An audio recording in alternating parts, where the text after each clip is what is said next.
And as soon as we conclude this business, we will reconvene the regular board meeting. So at this time, I would call back to order the board, and we have a motion for consideration. Thank you, Madam President. I'd like to make a motion that we interview Gold Hill Associates for possible hiring as a search firm for the Chancellor position.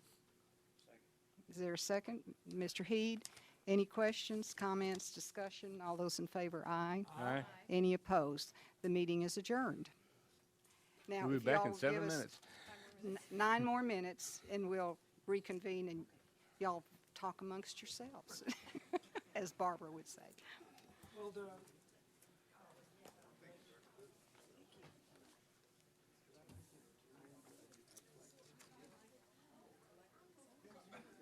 So, thank you for, what'd you do, print those, Mr. Gale, report?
when we left our last meeting, Ann was preparing to say something.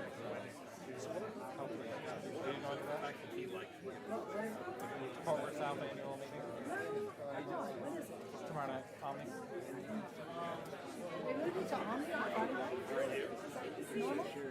Forward South, no.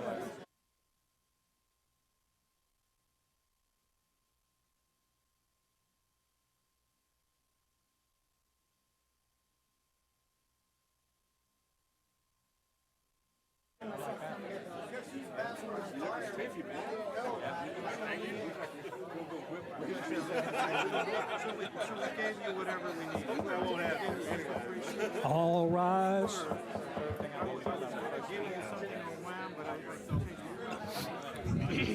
Point of order. Ladies and gentlemen, ladies and gentlemen,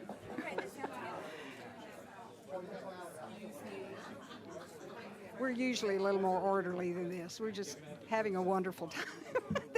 I hate to interrupt all this good conversation, but it is 6:01, so I will call the February 18th regular meeting of the Board of Trustees of Tarrant County College District to order.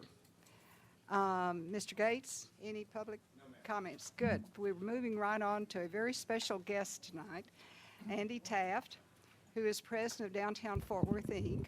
He's been here since 2003, so he's almost one of us. And he runs a wonderful organization. Miss Petty's on his board. I've served on a couple of his committees, and they are all things downtown Fort Worth. And so we thought it would be interesting to have him come tell us what's happening in our Mayoan neighborhood and Trinity River neighborhood. So welcome, Mr. Taft. Thank you Glad to very have you. much. Thank you very much. Board, thank you for having me this evening. I've got a remarkable story to tell, and you're a big part of it.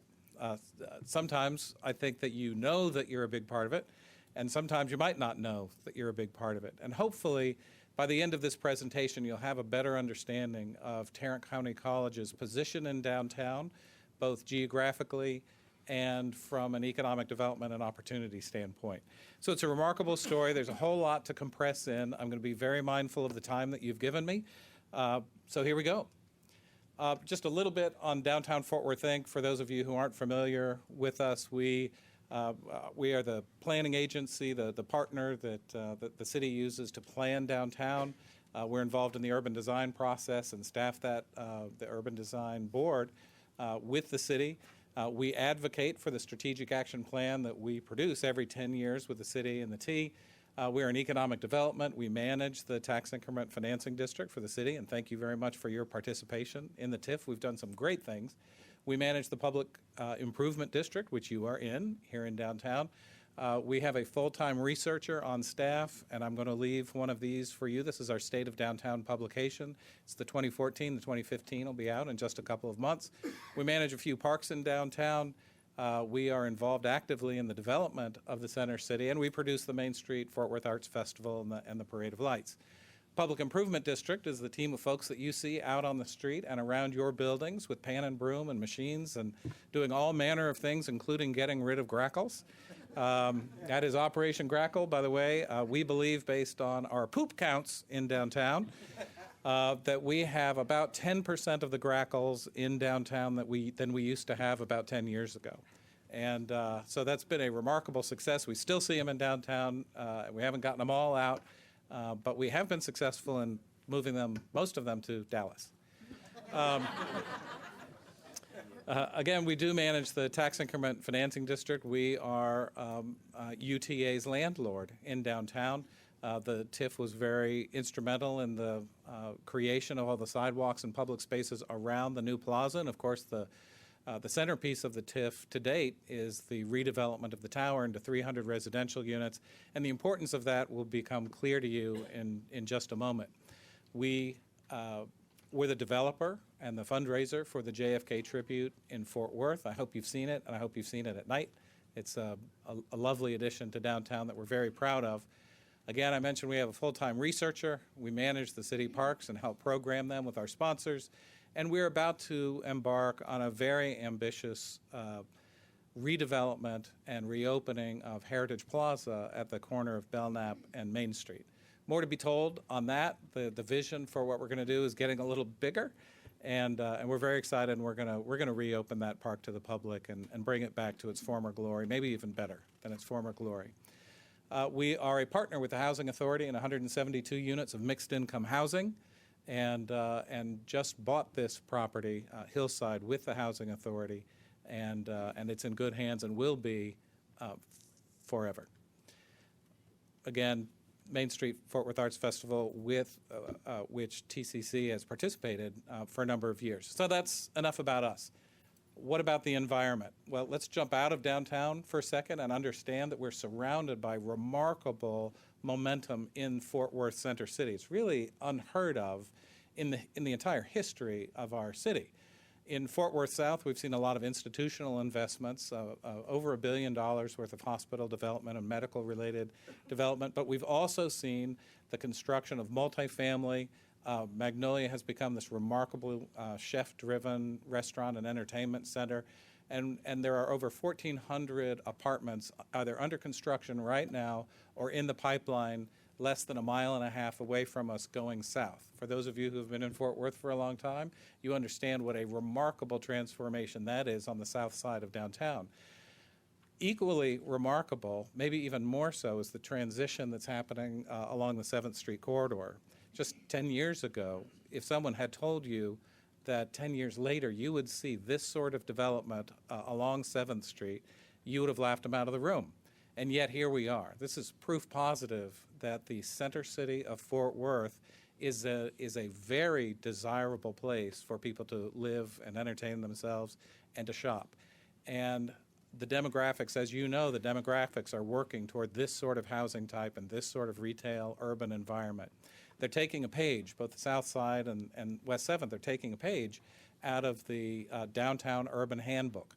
Create a wonderful, safe, inviting place that's walkable, and people will come. And so we're surrounded now by these very large developments, fed by improved transportation systems and networks that are bringing people into Fort Worth Center City in a much easier way. The Chisholm Trail Parkway just opened. I-35, well, I-35 is going to look like that for a couple of years, but we'll all be happy when it's finished. And, you know, it's not easy to get $1.6 billion in motion anywhere, and fortunately, it is happening now on I-35, and getting here will be much easier than it has been in the past. And of course, we're going to be, in a couple of short years, we're going to be riding a train from downtown Fort Worth to the airport. And this project is on the way, it's funded, and we're all very excited to be connected with rail service directly to one of the greatest airports in the world. I think that'll be a game changer for downtown Fort Worth, and because you are where you are at the end of the line. You've got fantastic service coming right into Fort Worth, and the southernmost station for the foreseeable future is literally right across the street from this building.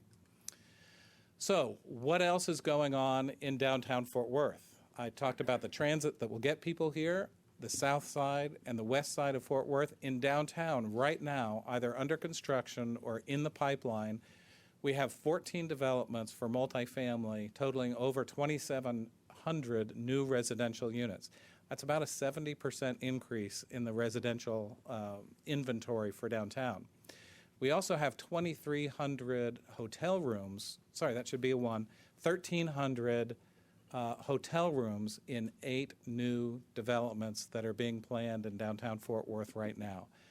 We think, based on our conversations with all of these developers, well, I can tell you, I know every one of those developers thinks theirs is going to come out of the ground and it's going to happen.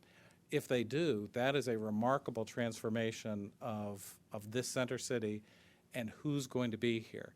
It means millions in new shopping. It means new students for you.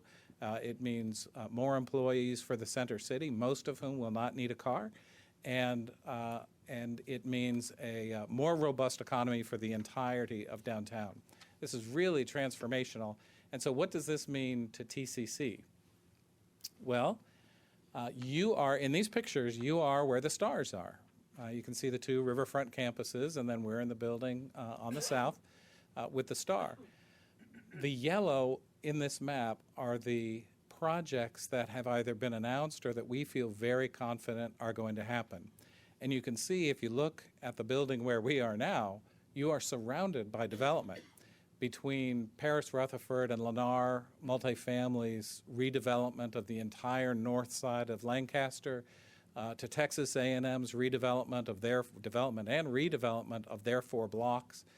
Just to the lower right, is that a pointer? Right, you can't see that. So, hey, can y'all see this right here? To the lower right of the star there, you can see that odd-shaped parcel. That's the Frank Kent Cadillac, 200 residential units that have just been approved. You can see the Lamar Hemp Hill connector drawn on the map there. You may have read in the newspaper recently that project was kind of put on the shelf. We are starting to see and hear things that make us believe that's coming back to closer to the front burner in recent days. The Butler housing complex, you've probably saw in the newspaper that there may be a new life for that 42 acres, and it will probably be dominated by multifamily, and that the Fort Worth ISD has invested millions in a new STEM program, a new STEM school for IM Terrell, and a school for the visual and performing arts. As you move forward, the convention center is going to be expanded. The city is talking to a couple of 1,000-room hotel developers.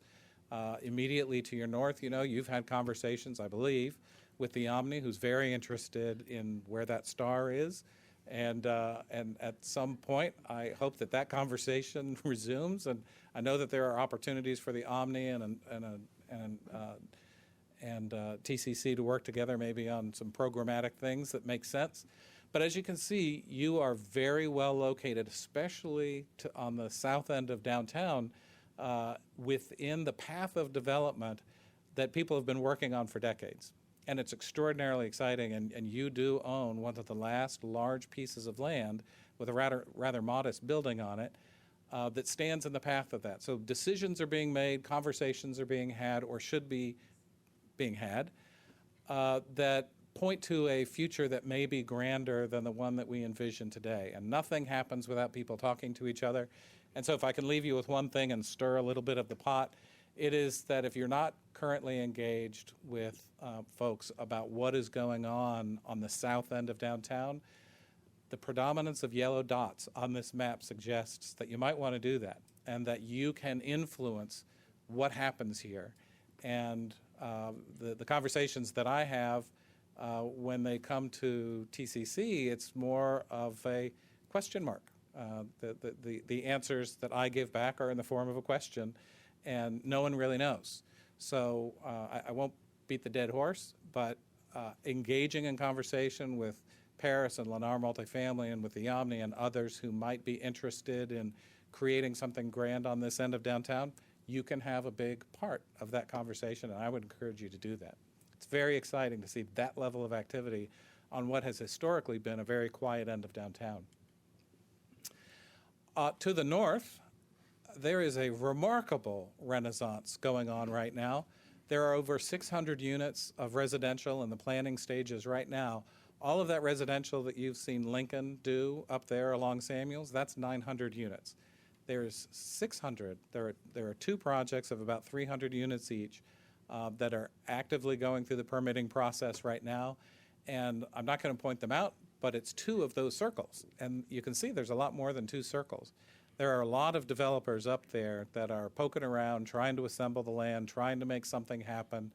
The lifestyle of downtown, the proximity to the center city, the availability of land, and our infrastructure are bringing people into the center city, and you can see how well positioned you are relative to that activity. I think you can also have a role in the conversations that happen on the north end, and you can also take advantage of a lot of those younger people who are going to be moving in. I would add that with regard to the north end of downtown, we've been approached very recently by 2 student housing developers who are very interested in making something happen near TCC, the downtown campus. And whether it is on property that you own or it's property across the street, I think the one developer that I sent to you this week is interested in accessing your students' just to survey them and find out what kind of amenities they would want, what they'd be willing to pay, what they're paying now, get a sense of the depth of the market in downtown.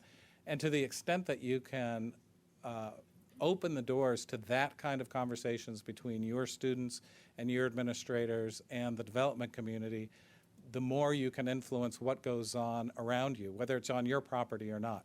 And you can have a voice in the kind of development that happens and the kind of environment that you find your campuses surrounded by. There is, for instance, a rather modest proposal for a key piece of property across Henderson Street from you, a rather modest proposal indeed. If TCC said, boy, we would really like to see student housing near us, and if you really did want to see student housing near you, you could probably be very influential in convincing that property owner not to do the very modest thing and to think more ambitiously, to do a project that means something to you. And while it's not your property, just by virtue of engaging in the dialogue, you can influence what happens on property that you don't own. And again, I would encourage you to do that. I don't need to talk much about this picture. This is another remarkable transformational redevelopment that is happening literally at your doorstep. And while it is longer term than some of the projects that I've been talking about, it's something that influences the core of downtown dramatically, and you happen to be positioned right in the middle of it. And I know you're very involved in these conversations and have been, and we certainly appreciate the leadership that TCC has played with the Trinity River Vision and Panther Island. Here at your back door, 245-room Hampton Inn and Suites will be built on the former Trailways bus station, the United Way site. That'll start construction supposedly within the next 30 days or so. They're getting rid of the asbestos right now and doing some demolition, so they're hard at work. The new arena at Will Rogers will have a ripple effect that leads right to your door in the following way. Here we are. You're the star. All of the development that has been happening around you, including the Hampton Inn and Suites, is going on. Those red boxes there are Texas A&M's property. And the construction of the arena will lead ultimately to the demolition of the downtown arena and an expansion of the convention center on that site. Currently, the thinking is that we'll straighten out Commerce Street, which will result in 3.5 blocks of city land that a new convention center headquarters hotel can be built on. And they're talking about 1,000 rooms. The Omni is 600 rooms, to give you a sense of scale. So there's another huge economic development project that is happening right at your doorstep, and something that you should understand is going on and that you can leverage as you talk to people about potentially what the future of this site might hold. Right across the street, Pinnacle Bank Place is rising from the ground, and everyone's excited to see that mixed income development happen. It'll give you more restaurant and retail opportunities right at your back door. Across the street, the Frank Kent Cadillac is 200 units of mixed income housing. Right across the street, that is a very challenging site, and we're fortunate to have a creative developer who's figured out how to make that site work. And the TNP warehouse, I'm here to make a big announcement. No, I'm not. But, you know, the city has taken some steps with the TIF board, and you're a part of that, to work with the developer and get back on track, and hopefully we'll see something positive happen there very soon.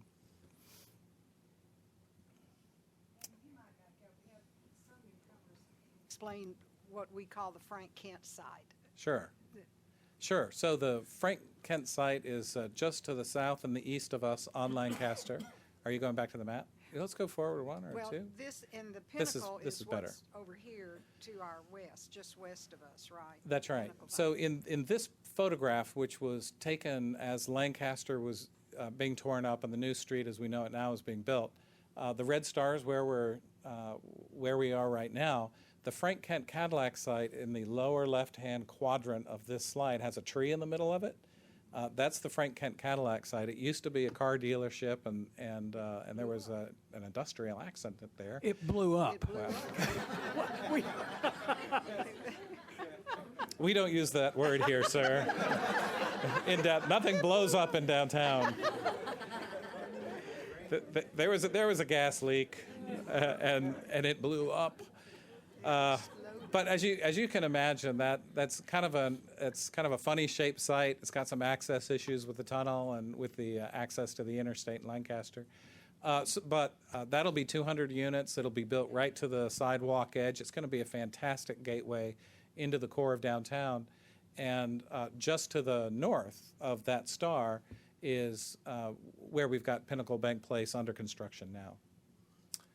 And right, we talked about that. And right, so this is, again, Lancaster under construction.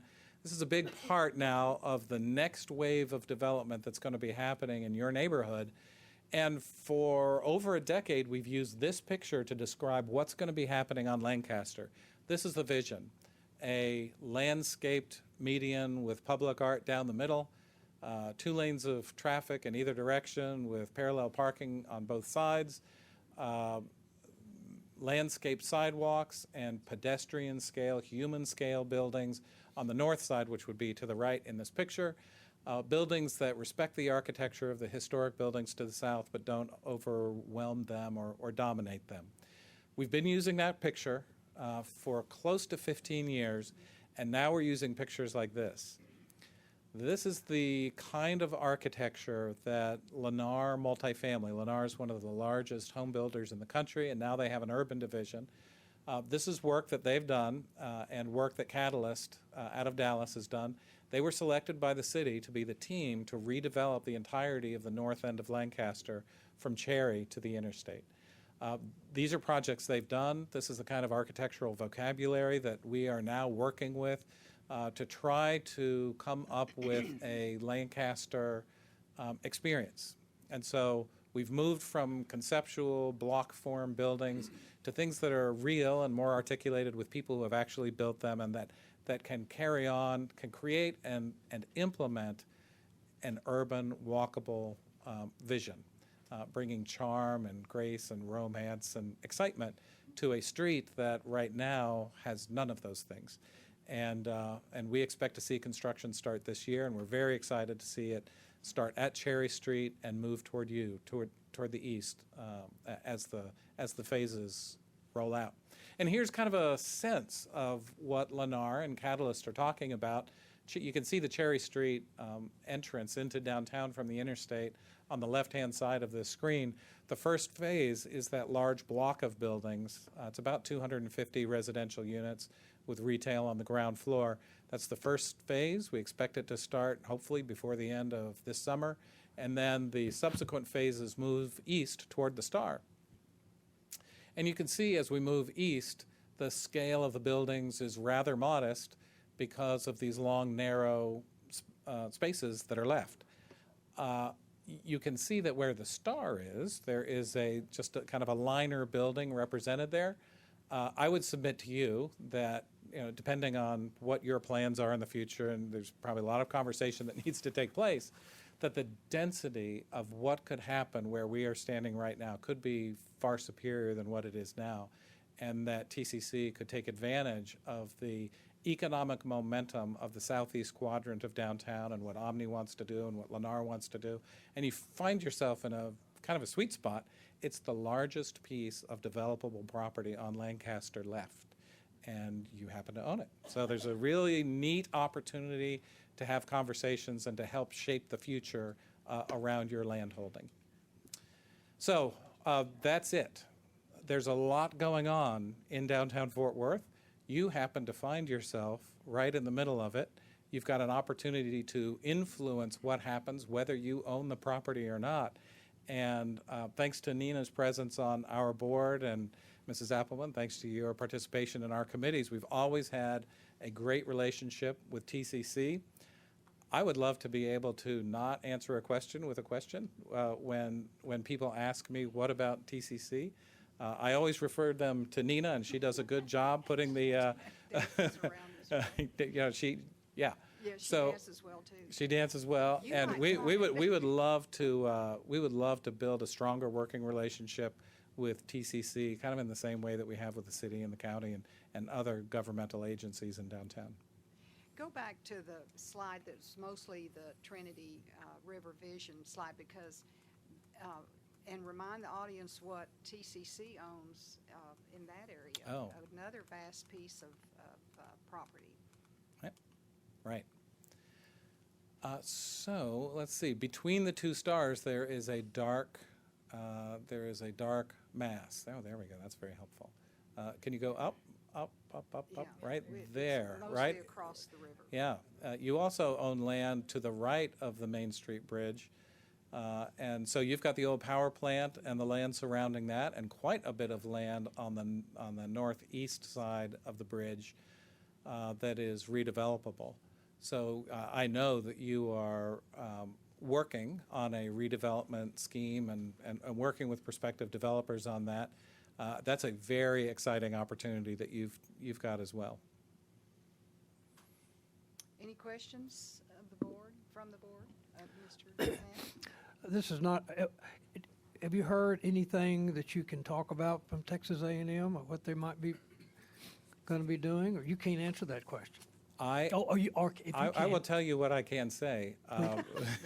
I've been down to College Station, and I gave them a presentation that looked kind of similar Yeah. to this, and talked to them about what's going on in their neighborhood. And then they invited me to a meeting here. They had their architecture team and their planning team up here.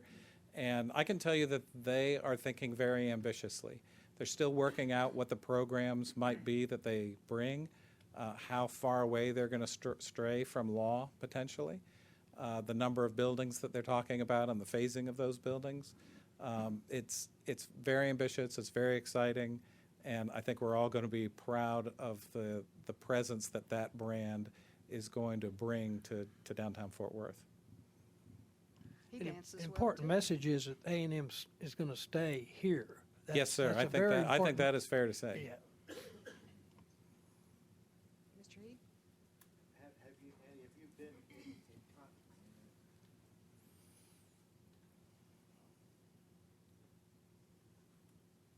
Hit just below the piece of tape. Okay. Have you been in conversation at all with the county about the need for parking around their new building? At all? Yes. Yes. Yes, I have.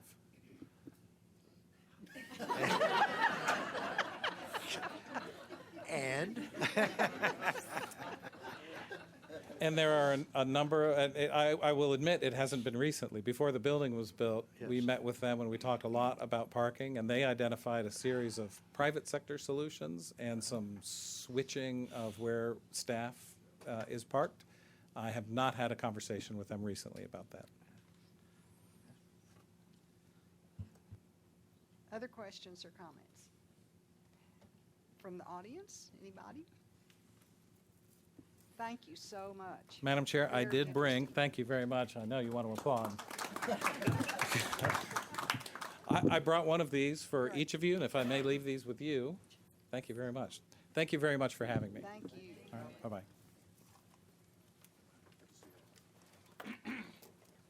All right, now, back to our own business. Ms. Robinson, you want to introduce our academic affairs and student success portion? Yes, thank you. The Coordinating Board Strategic Education Plan, known as the 60 by 30, is focused on ensuring that 60% of the Texans between the age of 25 and 34 will have a post-secondary credential or degree by the year 2030.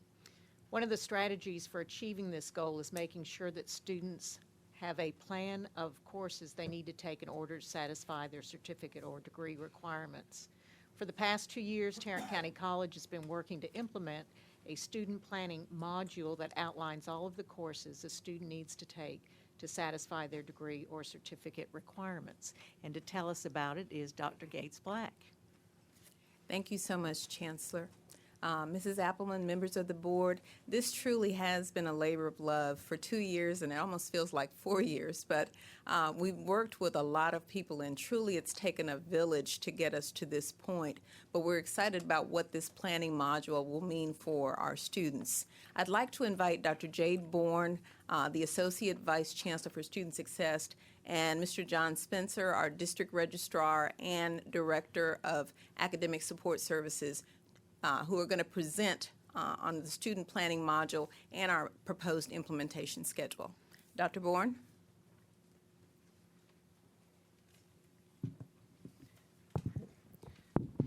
Thank you, Dr. Black, Chancellor Robinson, Mrs. Appleman. The presentation that we have for you today regarding student planning is going to be very brief.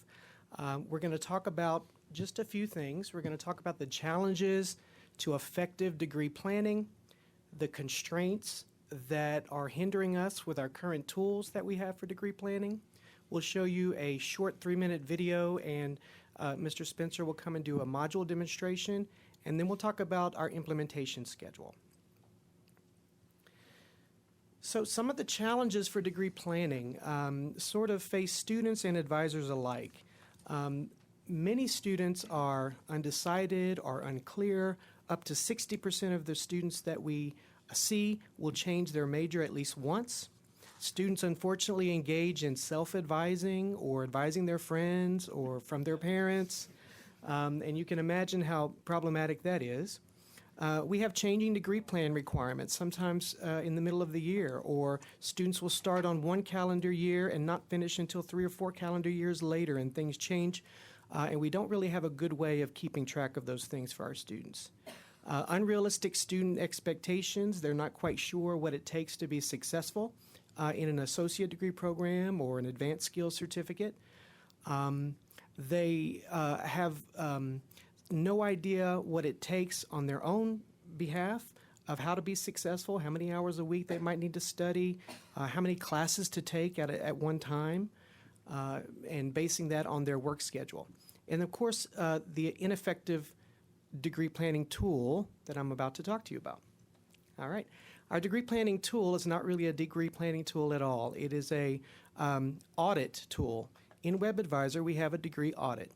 It lacks flexibility and robustness. The students have no way of choosing specific classes that fall under a specific educational module. We have no way of recording that they're going to do a Spanish class as opposed to a humanities class until we get down to the end of the degree audit period. They don't have the ability to map out a schedule by semester for a 2-year period or beyond. The tool doesn't have a what-if or pathways scenario, so if a student changes a degree option, they can't really tell how long that's going to expand their graduation date. And of course, last, they have no ability to forecast when they're going to be completing their degree.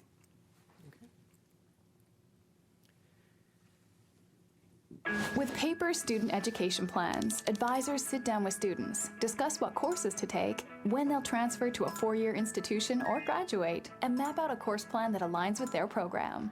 But as time goes on, schedules move around. The planning shifts. Students want to take a class with a certain professor. The course catalog changes, and a class that would have been an elective requirement may no longer be offered. Moving this planning online allows the student and the advisor to be on the same page with course information, scheduling, and the student's educational goals. They can see a timeline of courses and easily make changes as needed. Colleague Student Planning is an online tool that makes the academic program planning process easier for your students and their advisors by allowing course planning, course registration, and tracking of progress toward academic program completion, all in real time. By taking information you have already entered into Colleague, Student Planning makes advising time more efficient, focused, and collaborative. Student Planning shows the students' current academic programs and progress they've made toward completing them, or even, perhaps viewing the fastest path toward other related academic programs, allowing the student to find the path that gets them to graduation faster. In registering for classes, students can load a simple plan previously built out by your institution, making it easy to focus on which courses really matter to complete their academic program. Once loaded, the plan appears on a timeline. Your students can easily make changes to this plan simply by clicking on it, and the tool will even alert the student of any prerequisite or co-requisite conflicts. Students can see past courses and credits, remove and add terms as needed, and communicate electronically with their advisors. They get clear indicators when requirements have been met or planned, so they know exactly where they stand. Students even have an overall progress bar to show them their progress toward program requirement completion. And when the student is ready to register for courses, he can even register for courses right from his mobile phone with colleague student planning. Or, if required, the student can send his schedule to his advisor for review. Advisors, whether they are faculty or staff advisors at your school, can act as proxy for the student by adding a sample plan, adding and dropping courses, and even registering for courses. The advisor permissions are up to you, based on how you do business at your institution. The tool even allows advisors to see which advisees need review, grant quick approval to advisees, and accurately monitor academic program progress. The advisor's view is the same as the student's, making the advising process easier. Approve or deny options are clearly indicated, and once complete, students see a green thumbs up for all approved courses. What about your internal and external stakeholders that want to view an archived snapshot of the student's plan? Advisors can archive a student plan at any time, distributing it to other key stakeholders responsible for student success, such as financial aid and veteran services. With colleague student planning, the student is one step closer to completing his academic program and has an intuitive and easy-to-use course plan.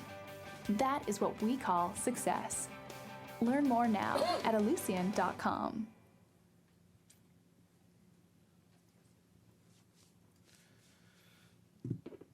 Thank you, Dr. Bourne. And as Chancellor Robinson and Dr. Gates-Black had mentioned, the state is having a 60-30 initiative on that. Then there's been a lot of legislation that's come about to meet those goals. One of those was House Bill 1583, which is going to require the two-year schools to offer programs in block scheduling. So to offer structured scheduling here, we're going to leverage what we're doing when implementing student planning to provide a block of schedules start to finish so the student can see where they begin and when they will be done. Oh, you got to move me again? Sorry, I got the mouse too early.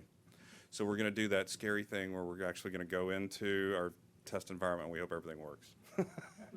So we came back from Austin and I began to look at how we would build out curriculum tracks for our students. So in our environment, a student would come in and they're logged into student planning. They're going to see their GPA, their progress, what's planned, and I can load a sample course plan. So in this test environment, if I'm on South getting my Associate of Applied Science and Welding Technology, I can preview a plan after I sign back in. And as a security feature, your sign-in times out while we listen to DFWI information. So if I come and want to load a sample course plan, I can pick the degree that I want to look at, and I will preview this plan, and it will tell me the sequence of courses that I take for each term, start to finish, and then I'm done. And if I go ahead and load this plan,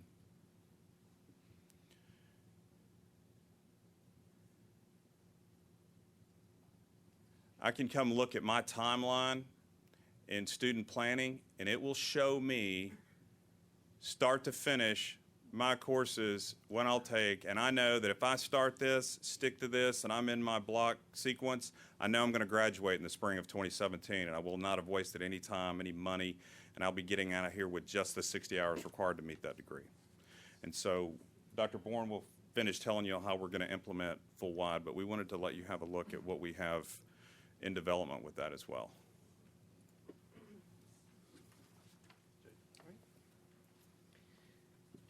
So this is our implementation timeline, half of which we've already completed.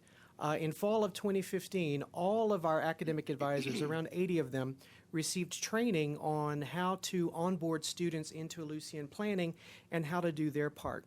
It will be impossible for a student to take the wrong class with Ellucian student planning because the advisor has to release the classes for them to enroll. So they'll get an alert from a student saying, I want to take this class.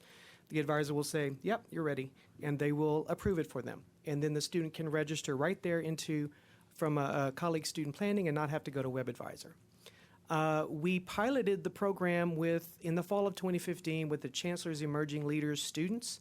There were 90 of them. We went into their student success courses. We helped them sign into WebAdvisor and showed them how to navigate through the system. And the students thought it was a fantastic tool. In spring 2016, we will scale up for all of our first-time in college students that begin that term. And then hopefully in fall of 2016, we'll scale up for all Tarrant County College students. We believe this is exactly the right tool that our advisors and students need to be successful. That's it. Any questions? Wow. Thank you. Takes all the fun out of standing in line and visiting and kibitzing with your friends. I have a question. But that's wonderful. Yes. Just one question. That a key to all of this, I've heard the word advisors a whole lot. How are we doing on having enough advisors to fulfill our dream about doing this? Do we need more, I guess? Or? Well, at this point, we are looking how we can leverage the resources we have. Certainly now we're using technology more, and you see this software is a way that students can communicate online with their advisor. They can develop a plan, and that advisor can work with them remotely. And so we're looking at doing more of that. The board approves some part-time online advisors, and we've hired those folks as well.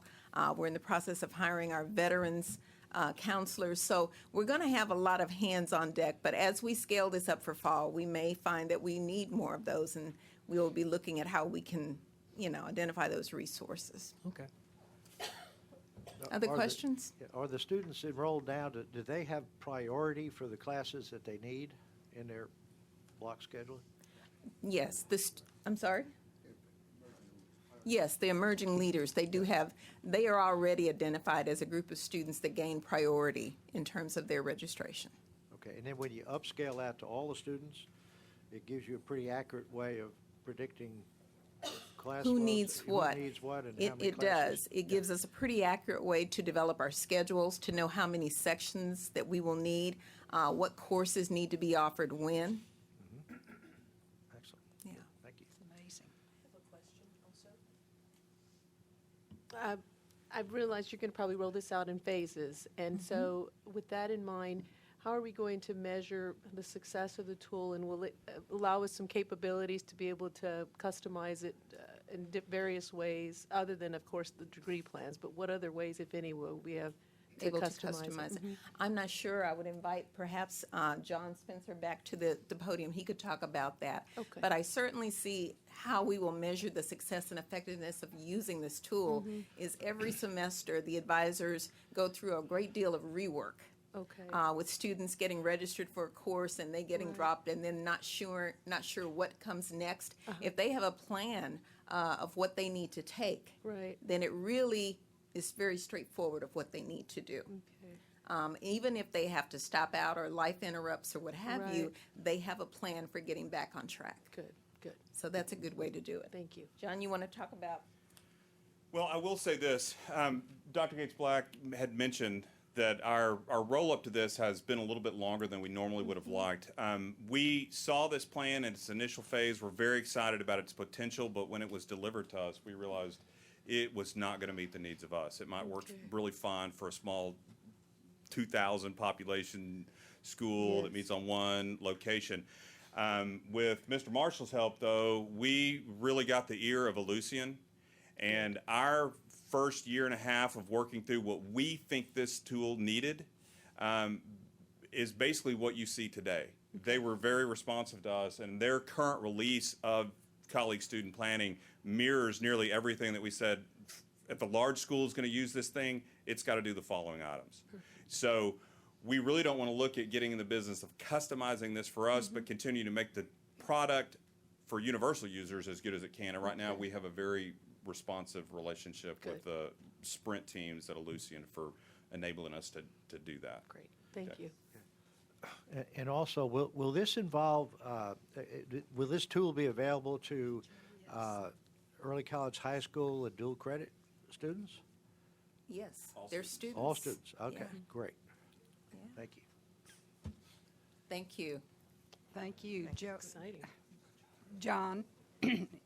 Dr. Morrison, and I have to say, we knew you win. John? That is Joed's kid, and we watched you grow up around here, and we welcome your expertise, and thank you, Dr. Bourne and Dr. Black. Mastery of Teaching, Northwest Campus. Board members, this is where we highlight our faculty through our Mastery of Teaching Institute under the tutelage of Teaching and Learning Academy. First, we're going to hear from Kim Jackson, who's the Associate Professor of Dance and Humanities at Northwest Campus. Good evening. Madam Chancellor, Madam Chair, Board members, I would like to thank you first and foremost for the opportunity to be here. I am excited to present some of the research that I have been working on, comparing and bringing together two of the things that I love.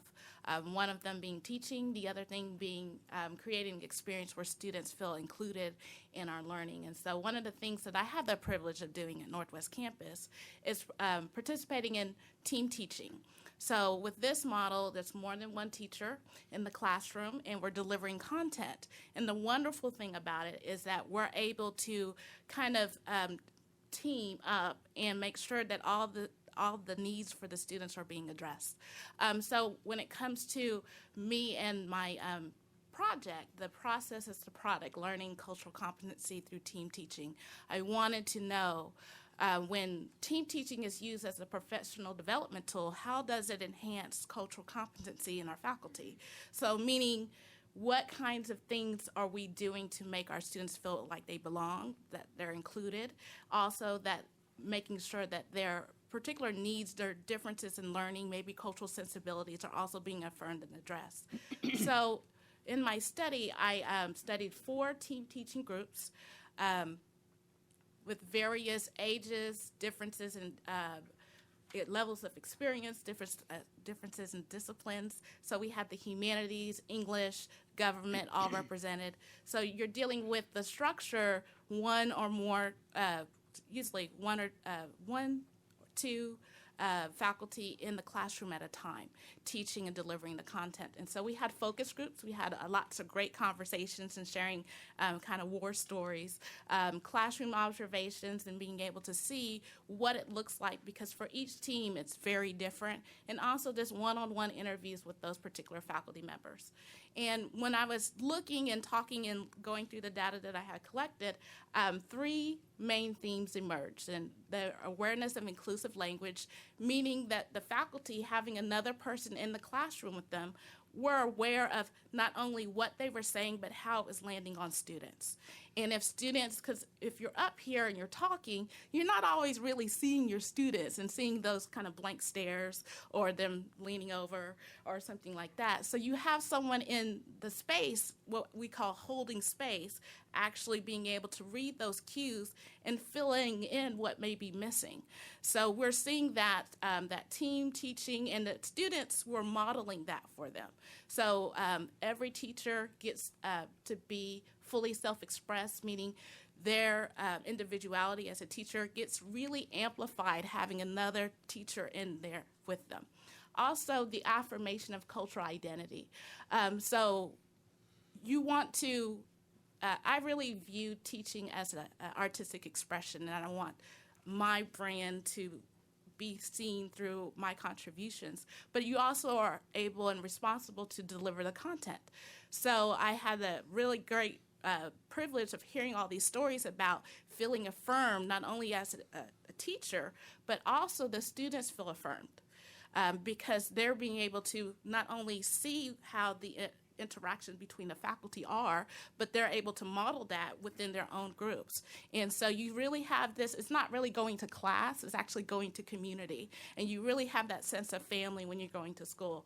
And the last one was the emergence of cultural humility. And that means not only seeing differences, but also engaging those differences. Because sometimes we see them, but don't really tend to them. So you have different ways of talking to people so that they can hear you. So you have to relieve your, you have to let go of what you want to say for what can be heard.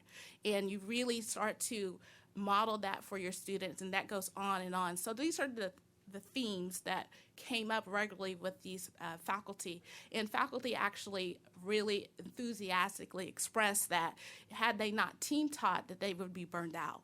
There's something very affirming and safe about having someone else in the classroom with them. And so I look forward to continuing this research and seeing what I can dig into more. I'm just like nosy like that, but I really, what can keep faculty enthusiastic in the classroom, but also how we can keep our students engaged and feel like they belong. Any questions?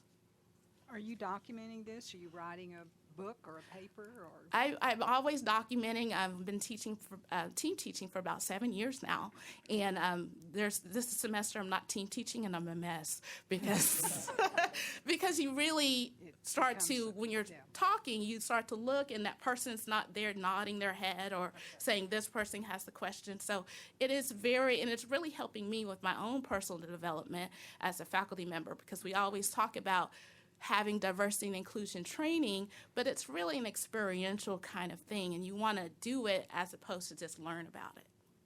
sounds like at least a journal article. Oh, it is, definitely, and definitely I will continue. Other questions from the board? Thank you so much. Thank you, I Very appreciate it. interesting. And our last Mastery of Teaching presentation is from Dr. Greta Bowling, who's the Associate Professor of Biology, again on Northwest Campus. Madam Chancellor, Madam Chair, board members, thank you again for this opportunity for me to come and talk about some research that I was able to do through the Mastery Dr. of Bowling, Teaching. you might, Oh, thank you, Dr. I'm sorry. Bowling. Shorter. Thank you. Thank you. I was saying I'm very privileged to be here this evening to talk about the work I've been able to do through the Mastery of Teaching Institute. As a faculty member and a relatively new faculty member at TCC, I am in a great position to work with students on a daily basis. And what I've really seen is that faculty here really care about student success. And so with that, I have moved forward in looking for ways in which we can gauge student success, because we're always looking for measures. I'm a biologist, so I'm always wanting to measure something or collect some sort of data. And so this opportunity afforded me a way of kind of looking at some different tools to see how we could assess student success. So you can see my title was Active Learning and Critical Thinking, Tools for Constructing a Roadmap to Retention in Biology. And really there were a couple goals. Oop, wrong way. There we go. All right, here we go. I had two primary goals. The first goal was to determine if active learning assignments that focused on critical thinking are effective ways to improve retention in biology courses. So this means essentially not just standing up and lecturing in front of a class all the time and giving them a test, trying to find some other types of activities. The secondary goal was to pinpoint which of those active learning assignments most directly contributed to facilitating student success. In terms of a methodology, my student population, or the sample population, were several course sections of biology for science majors, and I had some faculty that were cooperating with me in facilitating these same assignments. Those subject-specific active learning assignments were critical thinking assignments, traditional laboratory reports held in lab, and also case studies that we gave in lab as well. In order to assess retention in these subject-specific areas, we used pre-test and post-tests. The pre-test happened before the critical thinking assignment. The post-tests were a measure after, at the end of the semester. And we used statistical analysis to really check all of our data. As you can see with these two graphs, again, I've listed the primary goal under that first graph. And basically what it said was, do active learning assignments improve retention in biology? And for our group, it did. So we compared our pre-test to the post-test and saw that there was an increase in retention for those students that participated in those active learning assignments. So we took it a step further, said, okay, great. They learned more. They were able to retain that information. So now what? Which assessment was a better assessment? And we found that the traditional lab reports did provide more of a significant increase in their knowledge retention. So this can tell us a lot of different things. And, you know, in our current climate where assessment is so important and we're really being pushed as faculty to continuously assess our students and report that back to administration, I think that it's so important that we find the tools that work best before administering them to everyone to do. And so this was an effort toward that end. And we're planning to continue our research with the support of Mastery Teaching Institute as teaching fellows and really kind of beef up this data, because, you know, what research can provide is a way for you to see all of your major errors in your research design. And so being able to do that, we can go back and make those changes and move forward. So I'm very enthusiastic about where this research is going, and I'm also, as always, continuing to boost student success here at TCC. So I'll take any questions. Since you're in biology, are you saying that you haven't come up with a pill or a supplement that people can't take that automatically, you know? I don't have a pill. No, I'm sorry.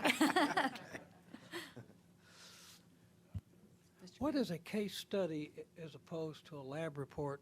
I'm not a biologist.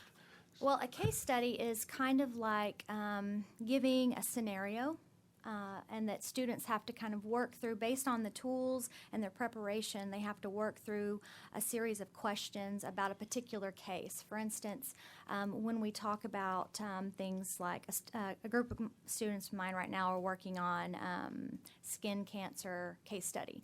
So it's like a diagnosis, and they have to go through and kind of come up with what they would do if they were the doctor, kind of thing. Lab report is there's an experiment, and they carry out the steps of that experiment and then explain why they used the methodology they used, as well as explaining the results. Thank you so much. Thank you. Thank you, Dr. Both Powell. of you just really, you don't think of a community college as a research institution, but certainly you all have changed that perception, and we wish you well as you continue your work. Thank you for coming tonight.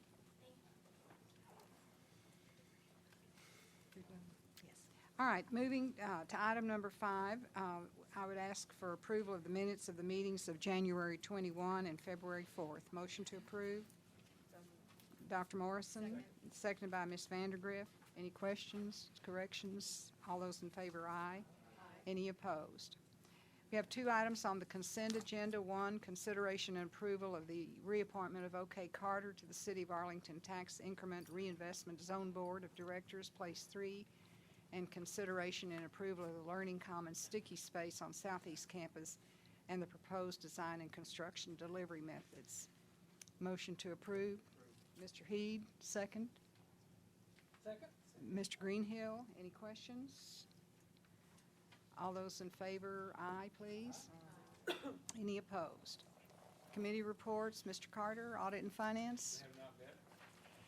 Governance Committee met and created the agenda for tonight. Institutional Planning, Ms. Vandergriff.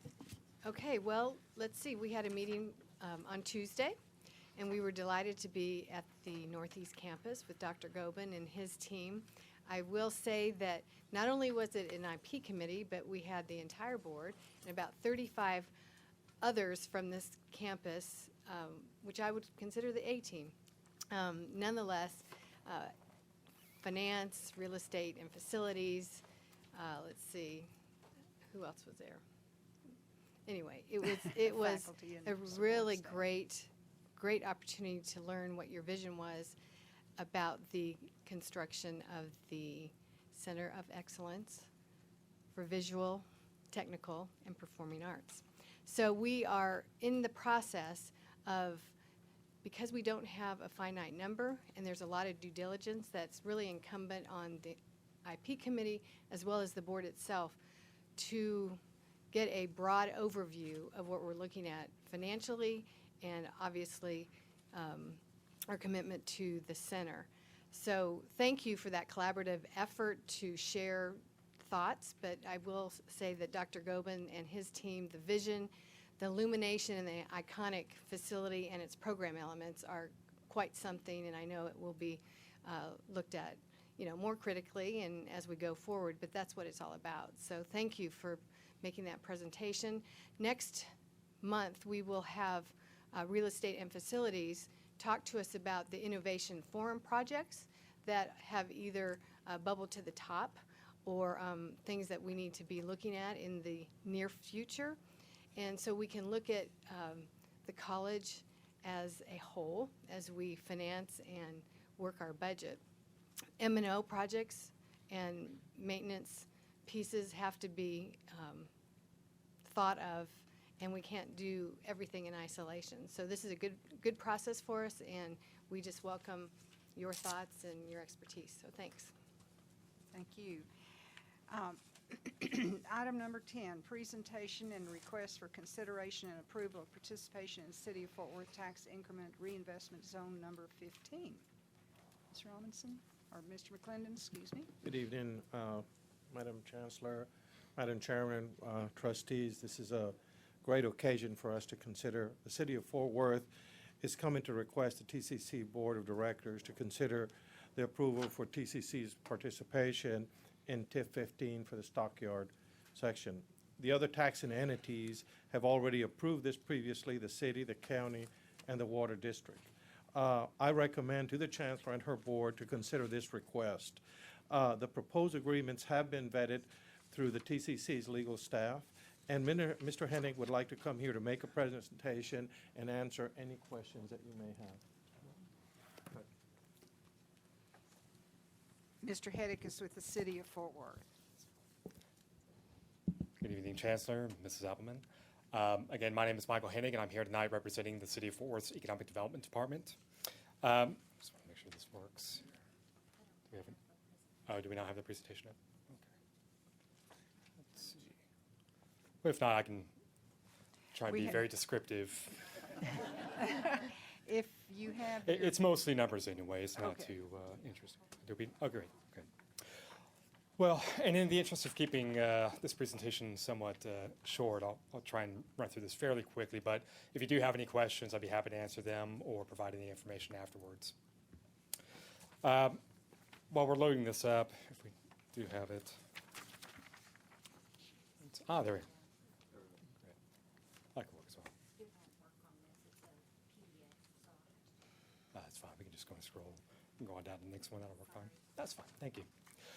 So just as a real quick refresher on what a TIF is and how it works. A TIF involves the creation of a district wherein you essentially state that all taxes that are being received by taxing entities who collect taxes from that area will continue to collect what they are already collecting in the year in which that is created, what is called the base year.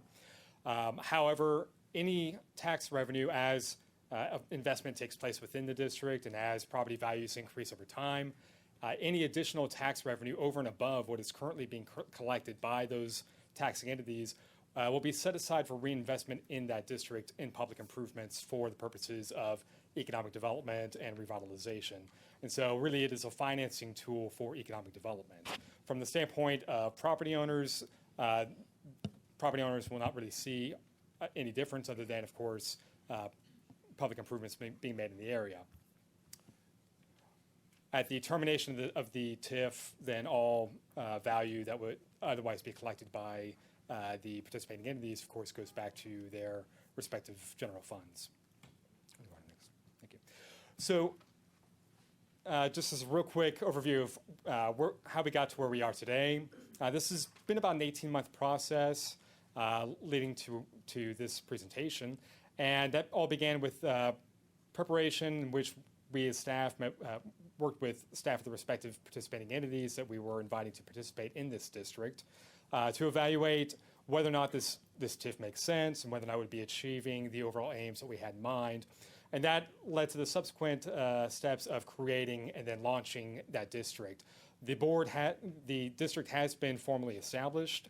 Its board has actually already met for the first time this past June. And during that board meeting, the board actually approved the project and financing plan for the TIF, which is the overall guiding policy document that sets the path forward for the TIF. So in terms of where we are today, we're really beyond the point of launch, and we're actually getting into the point of activity. That activity, of course, will stretch throughout the term of the TIF, which is 20 years. And so we are at the very beginning of a process that will take us through 2035. Thank you. So first, to answer the question of why are we looking at, why has a TIF been created in and around the stockyards in the first place? First, to begin to answer that question, you have to, of course, acknowledge that the stockyards in Greater Northside area has significant economic and cultural significance to not only the city of Fort Worth, but also to the county and to the region as a whole. But beyond that, of course, there's, as we all know, there's been a significant amount of recent interest in development activity in the area. While, of course, we all know that the stockyards are operating with infrastructure that is, in many cases, very old, in some cases dating back for nearly a century. And so the overall question is the infrastructure, is the public realm capable of supporting the level of interest that is currently being focused on the area? And what is the best way of approaching that issue? And so in studying that particular issue, it was decided that the use of a TIF would be most appropriate in order to avoid any need to issue debt or pursue alternative ways of financing those improvements. This is a look at the boundaries of the TIF as it has been established. And it is called the Stockyards North Side TIF for reasons that you can see in this image, because it does, of course, extend well beyond the stockyards itself, down along Main Street to Northside Drive, and then actually all the way east to I-35. The southern boundary of the district is actually adjacent to the Trinity River Vision TIF, and so we could probably add this to Andy's presentation of areas that, along with the West 7th and downtown and near South Side, that are really cause for being excited about the future of the Central City area. So just the highlights in the TIF itself. In all, it's 925 acres. It has been established with a 20-year term. Any extension of that term would, of course, require additional consent by this board to seek your approval for additional participation. We don't really anticipate it going beyond 20 years. The base value is based on the 2014 tax value of the overall district, and it is about $172 million. When the TIF is terminated based on current estimates, we're anticipating that value will rise to about $885 million. And so that will generate, based on the participation levels that we are factoring into those estimates, about $40 million for public improvements in the district.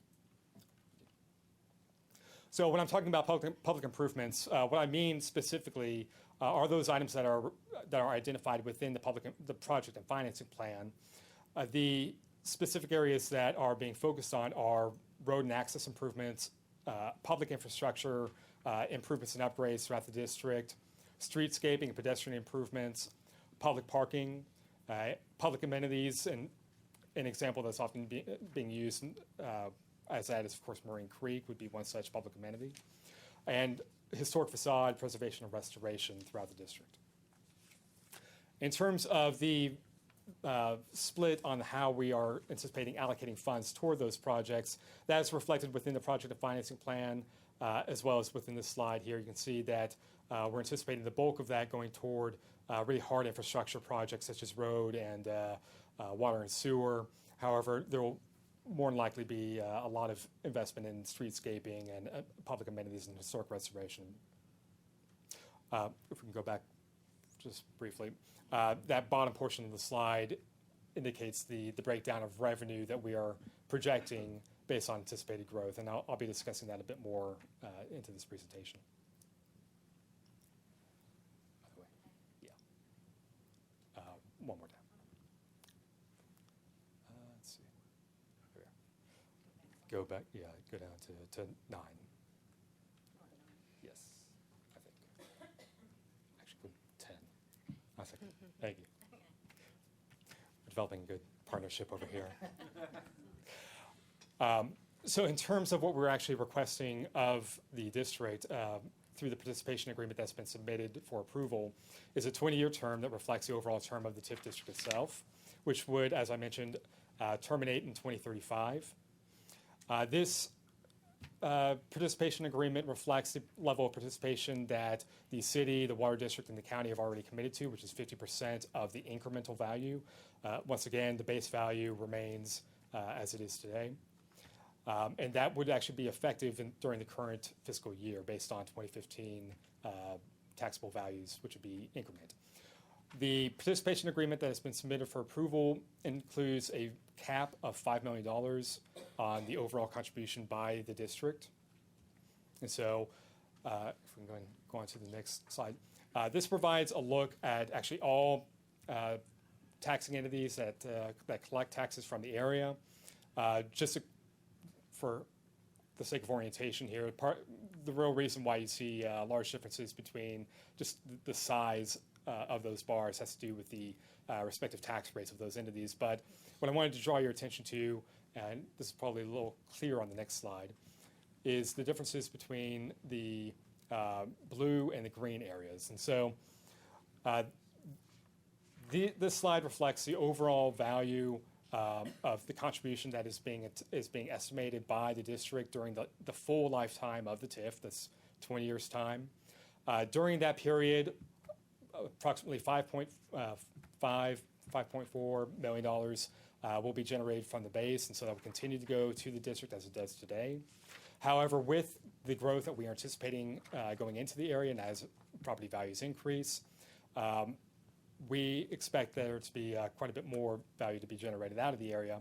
And with participation at 50%, approximately $4.3 million of that would be retained by the district, whereas the remaining $4.3 million would be contributed to the TIF fund for public improvements in the area.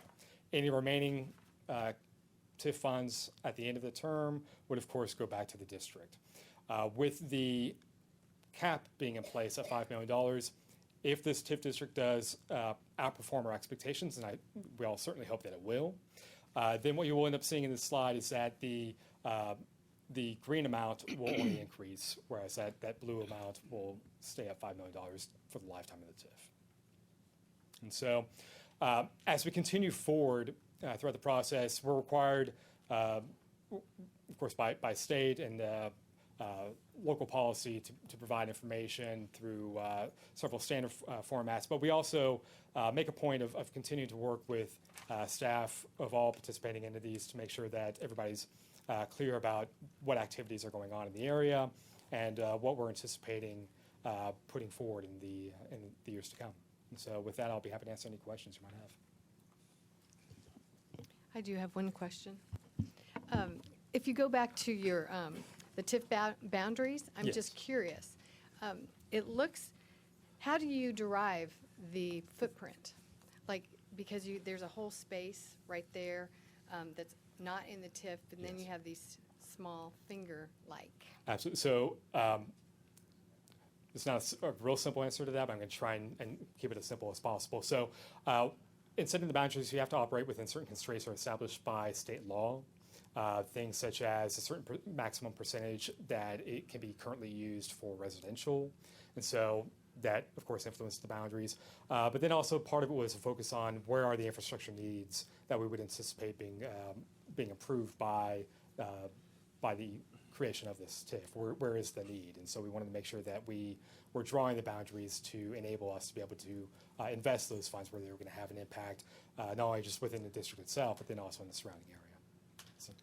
Great, thank you. And looking at it over the 20-year life, you talked about roughly $200,000 to $250,000 a year average? Yes. Okay. Yes, That's our cost. Yeah, I'm sorry. Go ahead. That's it. No, I just I wanted to talk to Mr. McClellan about he's been very zealous about working with the TIF, and we sort of live and learn as we go along with them. But in this case, every additional buck that the TIF gets, another buck comes into TCC. The $5 million is it. If they want to change that, they have to come back to us. If they want to change this footprint, they have to come back with us. If they want to change the time frame, they have to come back to us. And we've had some TIFs in the past where basically they were pretty much their own boss once they were approved.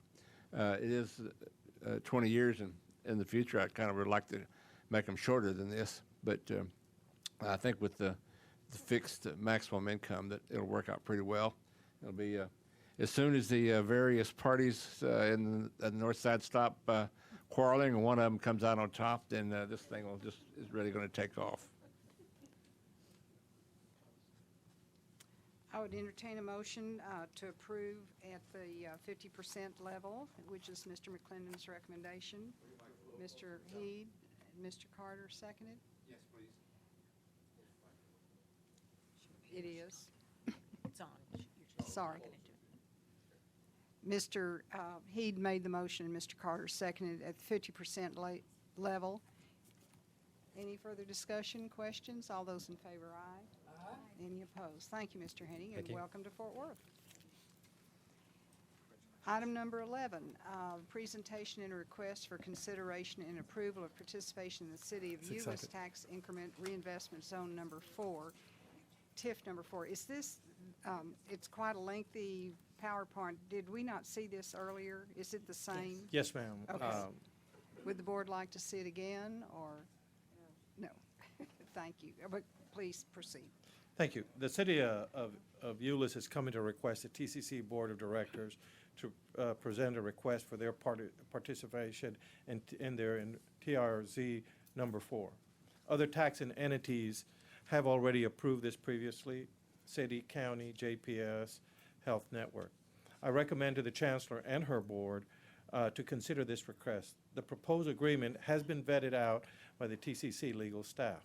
Note, during the board meeting on October the 29th, 2015, Ms. Getchell made a presentation about this TIRZ. She is happy to repeat the whole presentation or answer any questions, but that is at the Chancellor and the board's desire. And I also want to recognize Mayor Linda Martin. Yeah, is we with would us welcome here. them to the podium if you like, Mayor and Ms. Getchell. Absolutely. Ms. Loretta Getchell, which is a city manager, and Ms. Chris Baker, to assistant city manager. Will it hurt your feelings if we don't go through the PowerPoint? No, ma'am. We're happy to I didn't answer any think so. questions you might have. But perhaps the board has additional questions of you and of the TIF? Good luck with your project. Yeah. Thank you, sir. Projects. Thank you. It can only Move for get better. approval. Motion to approve at the 50% level, right? Okay, and seconded by Mr. Greenhill. Any questions? All those in favor, aye. Aye. Any opposed? Thank you, and Thank you, we'll Chancellor. come out for a tour when you're done. Thank you. Item number 12, consideration and approval of indefinite delivery, indefinite quantity pool service authorization with Boka Powell to provide design services for Southeast Campus Learning Commons sticky space in the amount of $419,155.12. Thank you, Madam Chancellor, Board President, and Board of Trustees. Anytime we have an opportunity to show pretty pictures, we take it. And so on the screen, you will see a couple of images. I know I speak for the Southeast Campus, who is very excited about this opportunity and looking for approval from you tonight for this sticky space project that is at the Southeast Campus. The campus is now approaching 11,000 students, and their opportunity to stick is pretty difficult in their buildings. So we are creating a space that actually is going to bridge the building, the Science Technology Building, and the west wing of the main building together. And it's going to provide multiple types of informal learning space throughout this bridge that's going to allow students, tutors, instructors, peers to have collaborative areas to be able to do independent study. All the types of seating that you saw, and this is an underground one, Shelley's moving fast here, but all of this seating will be movable and flexible to be able to create smaller and larger areas for students to stick in this. And then the last picture we have is to demonstrate, you can go one more, that one. back. This will also create an at grade shady area for also sticky space. So it really has two functions, not only to connect the two buildings during weather for students to stick, but also outside. I don't know if you've ever been on that patio, but it can get really very hot, very cold, very windy. And so this will help with some elements in creating some sticky space there. So again, I just wanted to give you a little bit of an overview of this, and I guess you can go to the memo. If there's any questions specifically about this, we are seeking approval to do the design of this, and we'll come back with the construction contract at a later date. Motion to approve? So moved. That Mr. Greenhill, seconded by Ms. Vandergrift. Any discussion, questions, Mr. Carter? I guess the main consideration I had is going out, had the tour, took a look at it. Looks great. I've just heard some wildly varying estimates of construction costs for it, if it comes back the high end of what I heard, then I think probably this is a excessive expenditure of our sticky space monies. But if it comes to the lower end, then or something reasonable, then I'm probably going to be in favor of it. But I'm going to vote for it. But I think this $400,000 plus for this design also seems like an excessive number to me. Now I realize there's quite a bit in the package, but so we're basically going to have about $20 a foot in it before it ever gets built, and the cost of it's running pretty close to $1,000 a square foot. Seems the first estimate that I heard seems very excessive. So I guess the advice is don't go nuts here. I'd be more than happy to address your concerns. So first, I'm not sure what estimate you heard. Would you like to hear it? Sure. It was $4.5 million. Yeah, and I'm not sure where you heard that because it wasn't from my team. But if I can address that, I will. Okay. So we use something called the probable opinion of cost. On this project right now, what we have is a budget. So when we looked at our sticky space funds and what we had left, we've been clipping around the district for the last couple of years doing smaller scale type projects at each of the campuses. And we've been very fortunate to have these funds, so we're very appreciative of them. And we felt like at this stage, with the amount of money that's left in our funds, is to look at doing more mid-sized to larger scale projects at each of the campuses. And as a CELT, we got together and looked at each of the ideas that were presented. And the one that made at least the most sense first was to do the southeast one because of the need, particularly because of the amount of students that they had. So there was a budget that was proposed for this project of $2.5 million, and that is what we are going to adhere to. So you will not hear me come back to you asking for any more money than $2.5 million for this project. I can assure you. I think that's a lot, but it's very close to, I think, the toleration limit too. Absolutely. And also, so when we originally perceived the sticky space, we did not visualize really any capital expansions. It was, That's right. basically for furniture and those sort of things. That said, I've walked up and down the halls of the Southeast campus several times, and it is not comfortable. It's very crowded. There's just no place to hide, no place to go.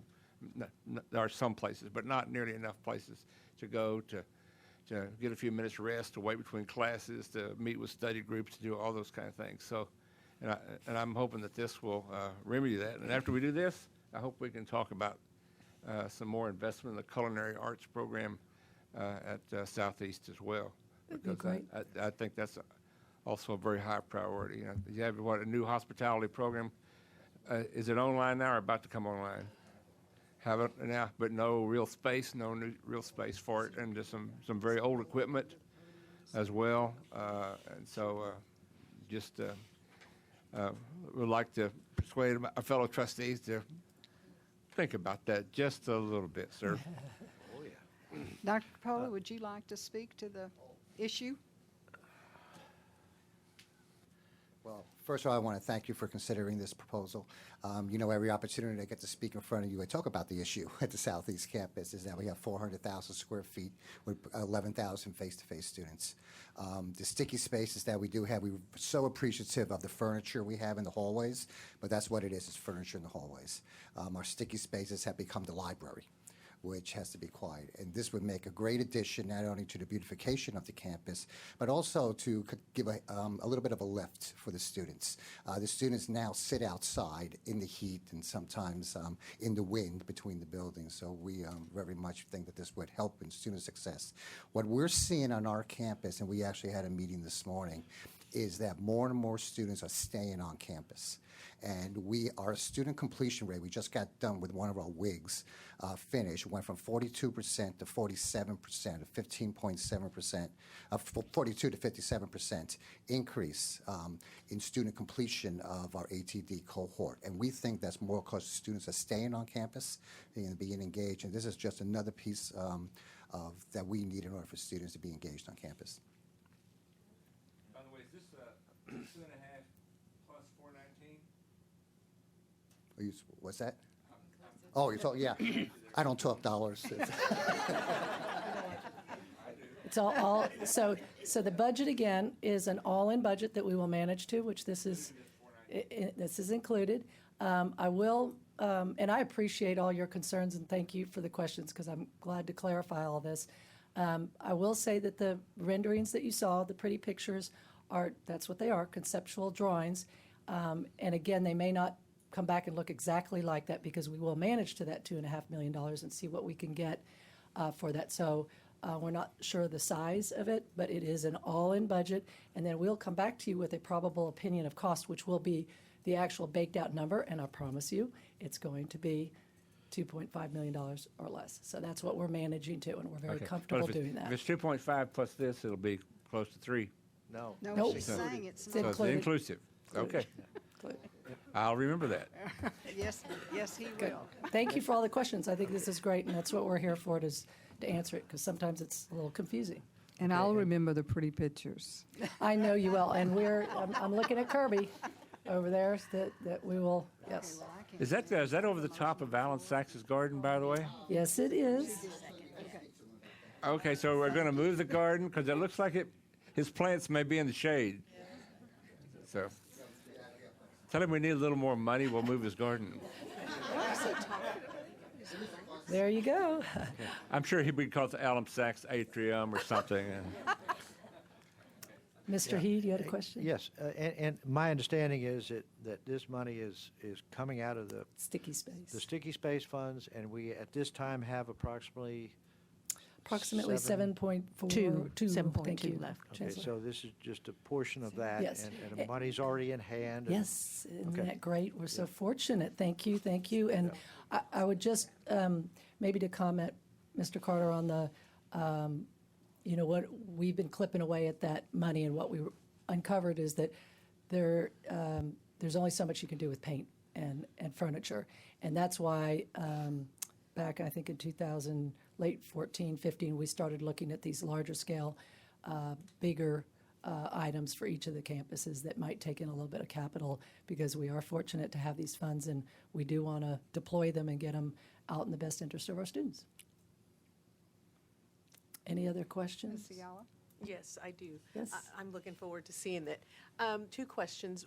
About how many students do you think that we could accommodate in this particular sticky space? And then the second question is, at what point does Tim's group or team start engaging so that we can make sure that we have the proper, equipment in place and things like that, so that we can allow? Because I remember him saying that sometimes if we have too much glass and things like that, it could prohibit being able to use, I forgot the terminology, but for network purposes. And I just want to make sure that what point he gets engaged. So the first question, I'd probably have to defer to Kirby in terms of how many people can fit in a space, depending on the size of the square footage.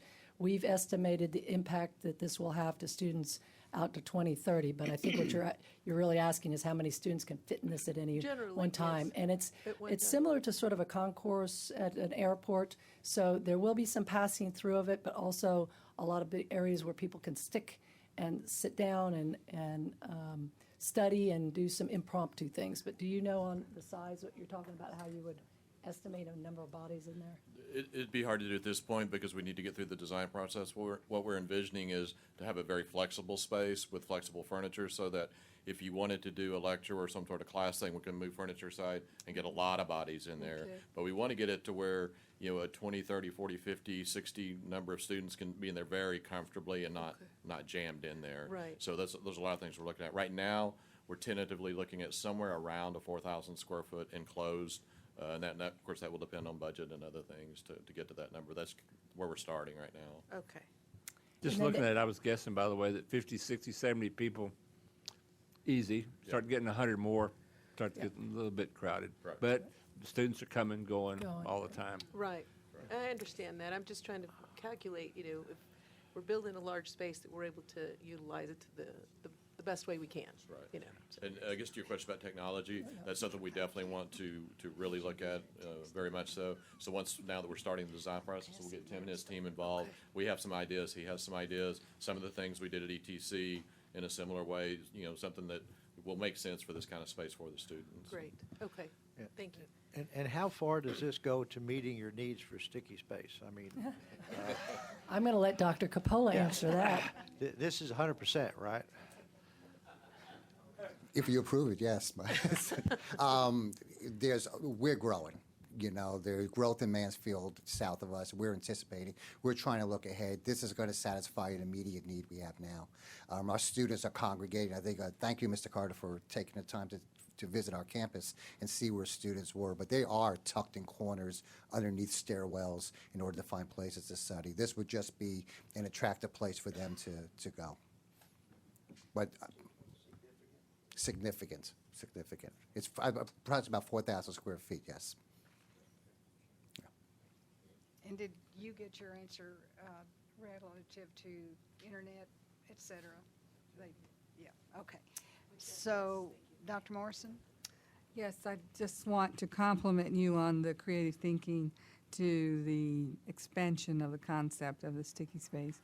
And I think that very quickly, we're probably going to need to look at some expansion on that campus because the growing population will probably merit it in the very immediate future. Thank you, Dr. Morrison. I have to really credit Kirby Chadwell for this idea because, again, when we were looking at how much was in the fund and understanding how much goes towards paint and furniture and frosted glass and such, Kirby really came up with the idea that each of the campuses could use a mid-sized to larger area that would help the students. And we're tapped out at Southeast. We've done basically everything we can do at that campus from a sticky space standpoint. We'll update, and we're fortunate to have the funds, and we'll continue to update when things get worn out. But this was kind of the big idea there. So thank you again, and I'm grateful to have people like Kirby on the team that come up with these great ideas. Okay, we have a motion and a second on the floor to approve this project at the stated amount. Any further discussion? If not, all those in favor, aye. Any opposed? You have your sticky space. Yay. And thank you, Ms. Petty Thank and you. Kirby and your team. Item number 13, consideration and approval of interlocal agreement with Texas A&M University Engineering Experiment Station to perform continuous commissioning implementation at Southeast Campus in the amount of $435,000. Thank you for entertaining this. I usually go through these items a little faster because I know you have the backup, but not as sexy as the last one. Equally as important, these infrastructure issues. I wanted to introduce Walt Williams tonight, another one of my team members I'm so blessed and thankful for, to talk about this item because we've had some great successes at our Trinity River campus on a previous request that we've asked for from you. And I wanted him to talk a little bit about this and then answer any questions for you. Welcome, Mr. Williams.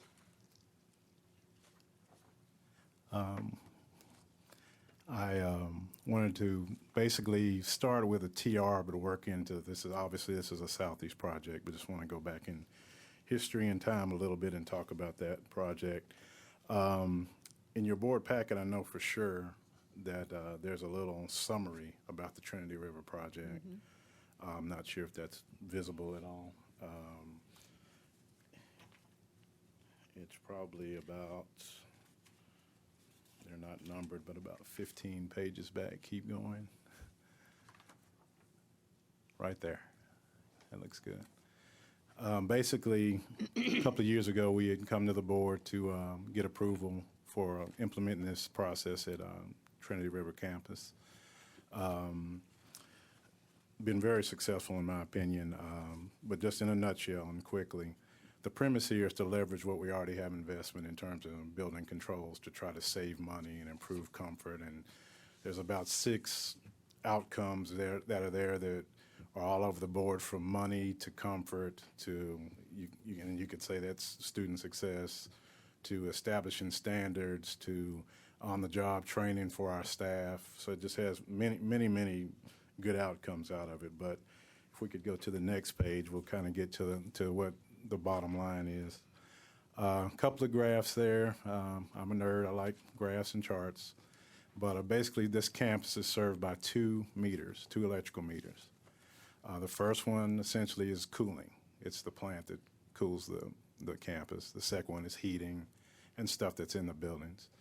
But you don't have to be a PhD, although PhDs worked on this, to see the trending we have there where we've gone down. That one's a little less so on the cooling side, but if you scroll up to the next one, you'll see basically what's gone on in the buildings there, and that again represents heating and the things that power the building, the lights, that kind of thing.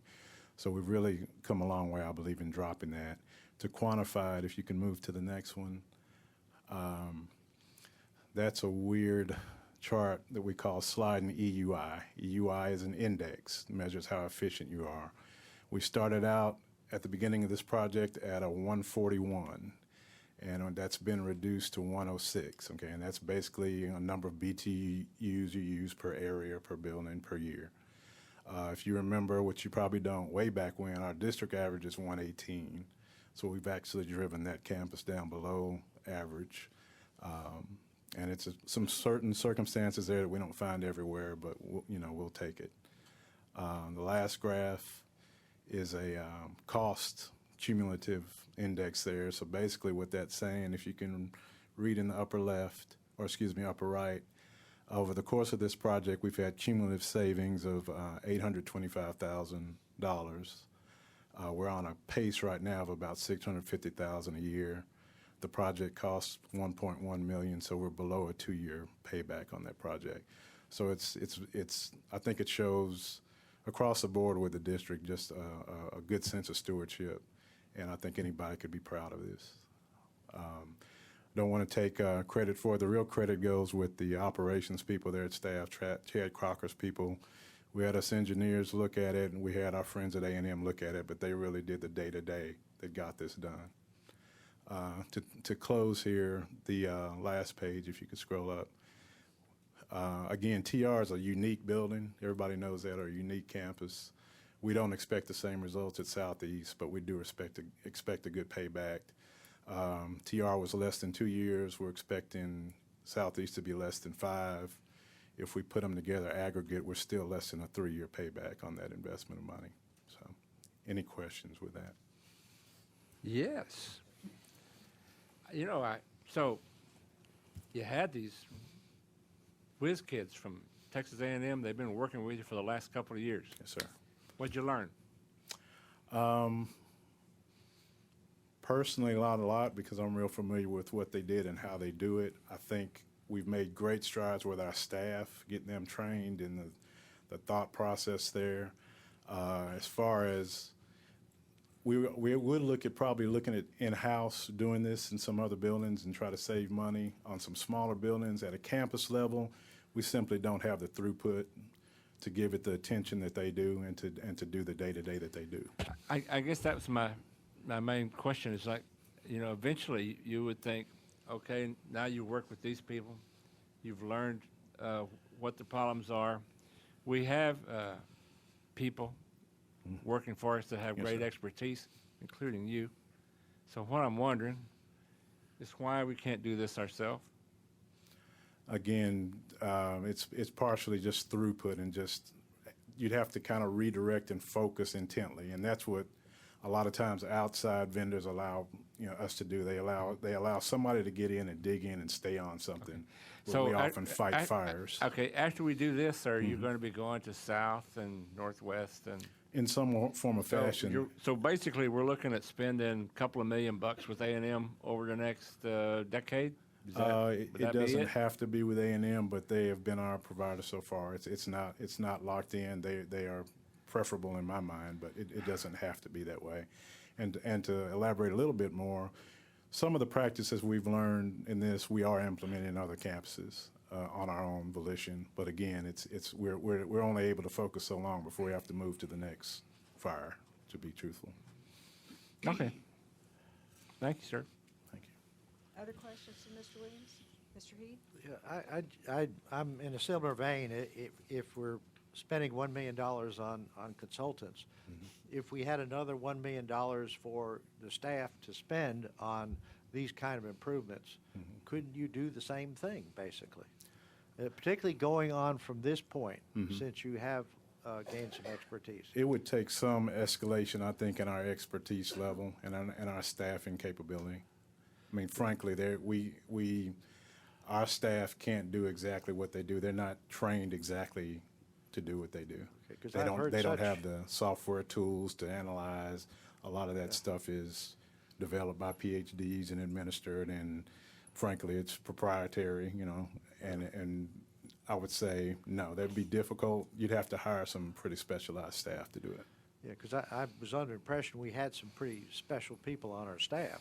We do, but they're not that specialized. They don't do exactly what they don't do exactly what the A&M folks do. So, but I mean, we're always trying to build a better mousetrap, and again, we've incorporated some of the strategies on our own. We try to incorporate those strategies into new projects as they come online, so we don't have to go back and do this. We can do it from the outset in a new building. A lot of that's done in ETC, but it'd be difficult, but we're working on it. I have a question also.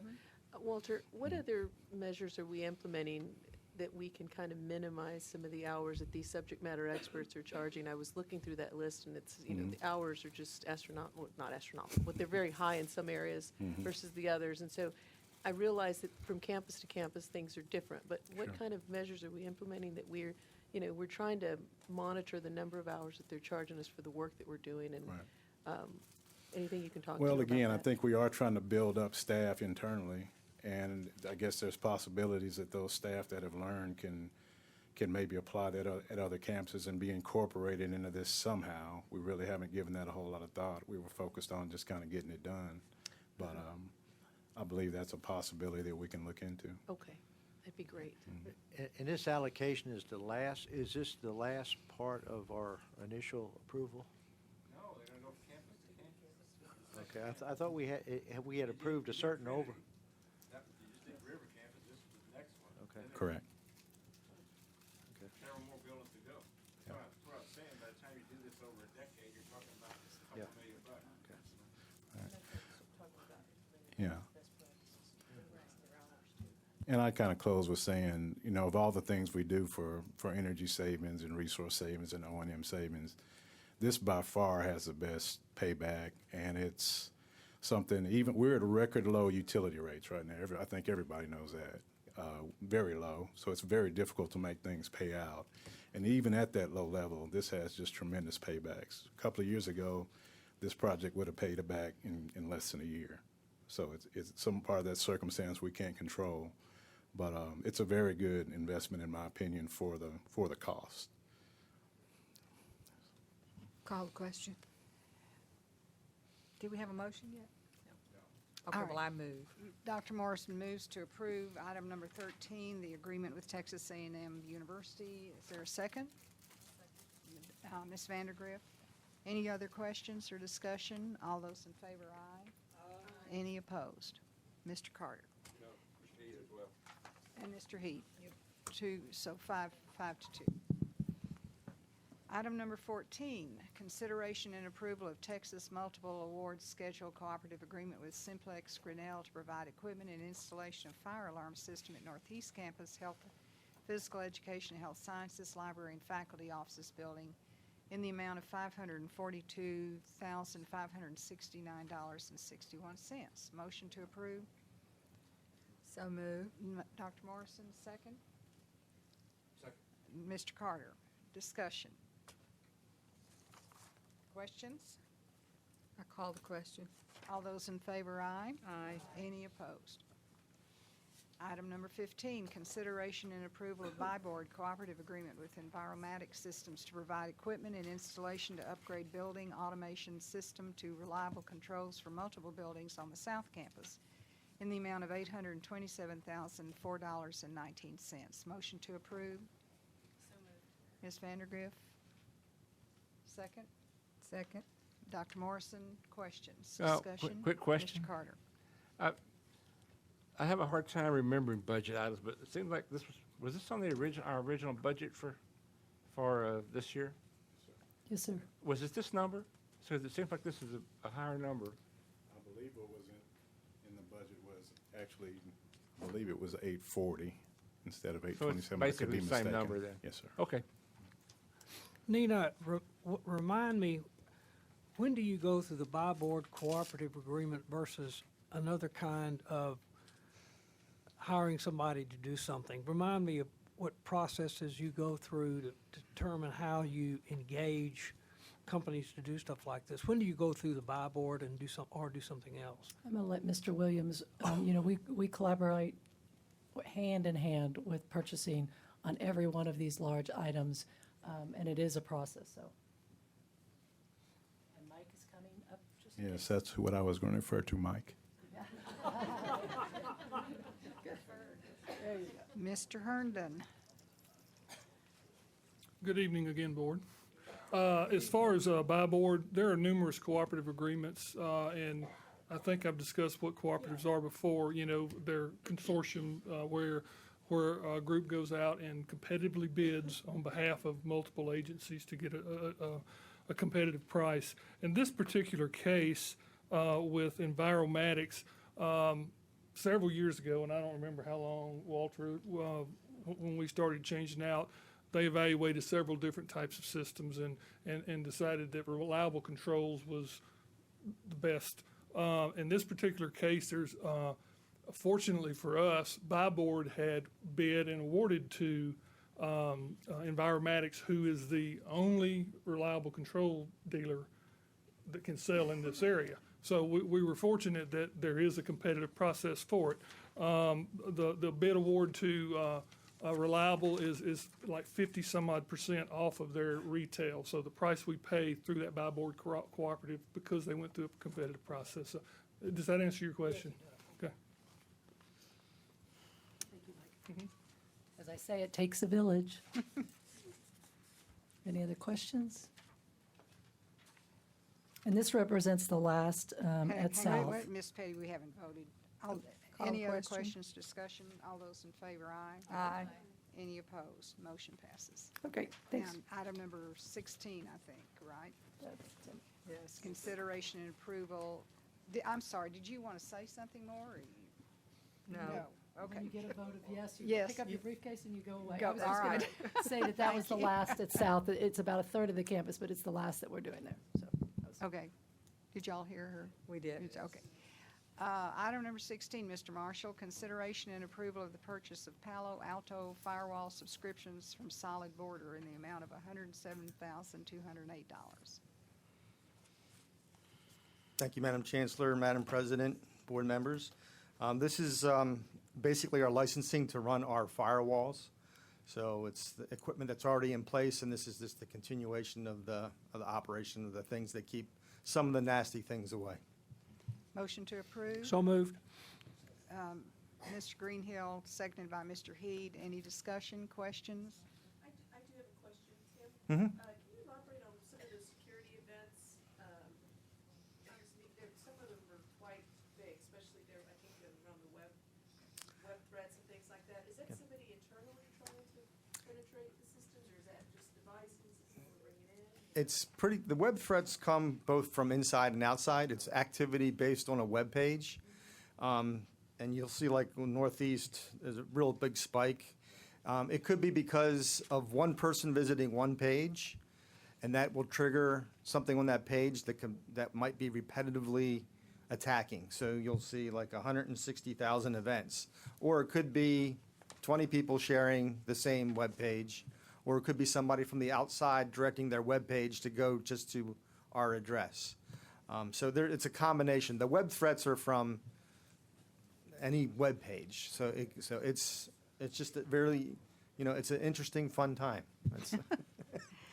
There was a brief article in the Dallas Morning News about a hospital in California who had been hacked, and they ended up paying off the hackers. Ransomware. Ransomware. Yeah, they weren't even hacked. They were just, they just blocked that hospital from doing business. So they didn't steal data, they just kind of Yeah. erected barriers outside the hospital electronically and said, if you want to continue doing business, I think it was $17,000. It wasn't even a large Yeah. amount. I think they were working on my computer yesterday, too. I think All that right, was a test motion to case. approve, So Dr. moved. Morrison. Second from Mr. Carter. Any further questions or discussion? All those in favor, aye. Any opposed? Motion carries. Thank you. Item number 17, consideration and approval of Texas Department of Information Resources Cooperative Agreement with General Datatech for purchase of equipment to support the Trinity River Campus West Fork Backbone Network, the amount of $118,234.78. Motion to approve. Dr. Morrison, the second. Mr. Heed. Mr. Marshall? As you may or may not know, when we purchased these buildings, I guess about a decade ago, the two buildings that we are first in, we had to make substantial renovations so that we can make those buildings work for a school purpose.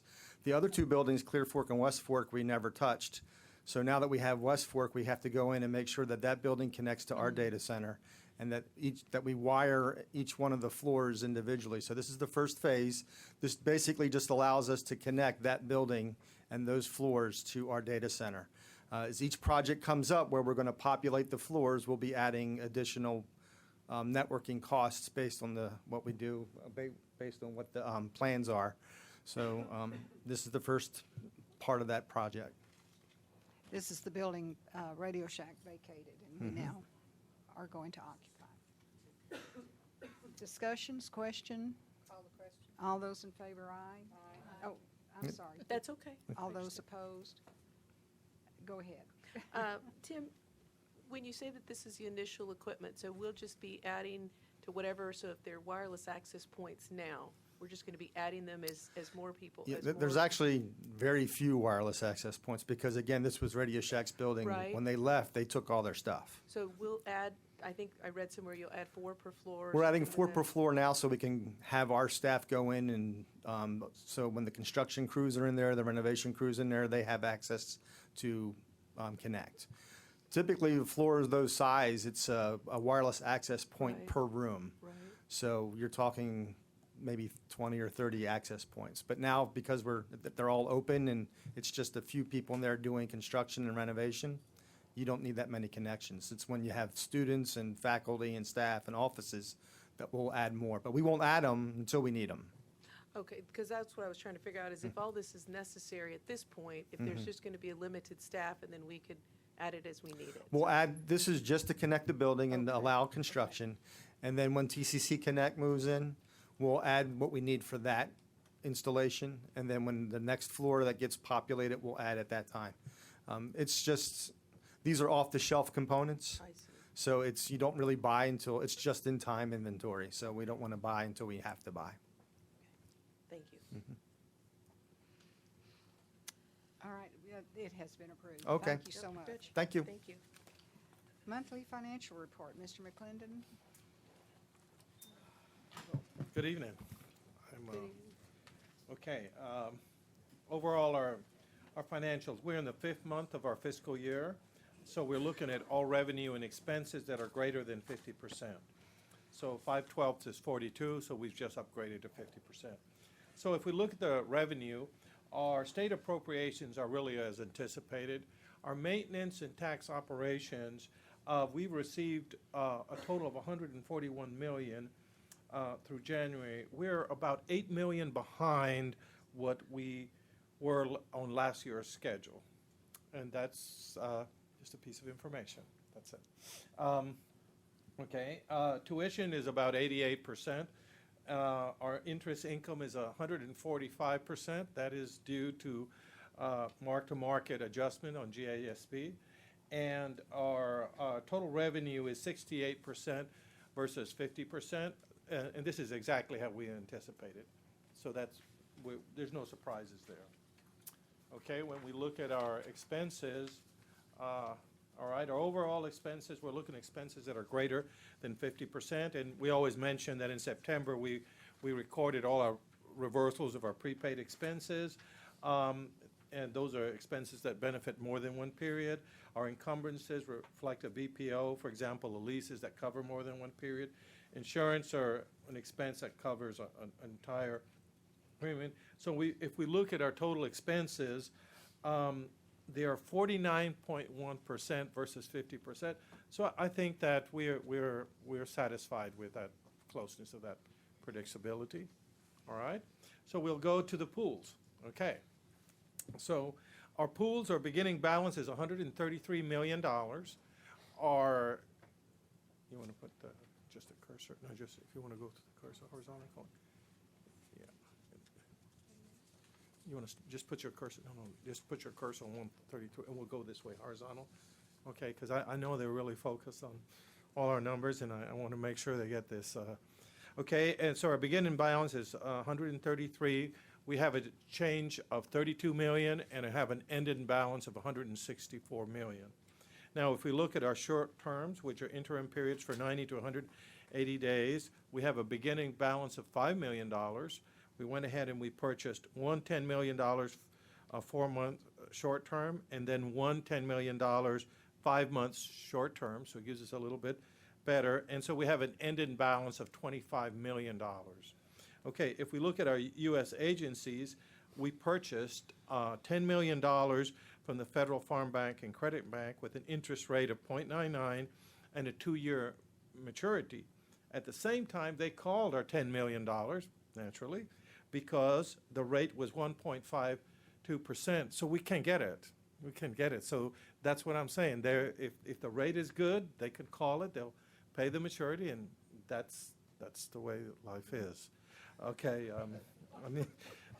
so our ending balance, I'm sorry, that is just the way that the market is moving, is $110 million. Our total portfolio beginning balance is $247 million.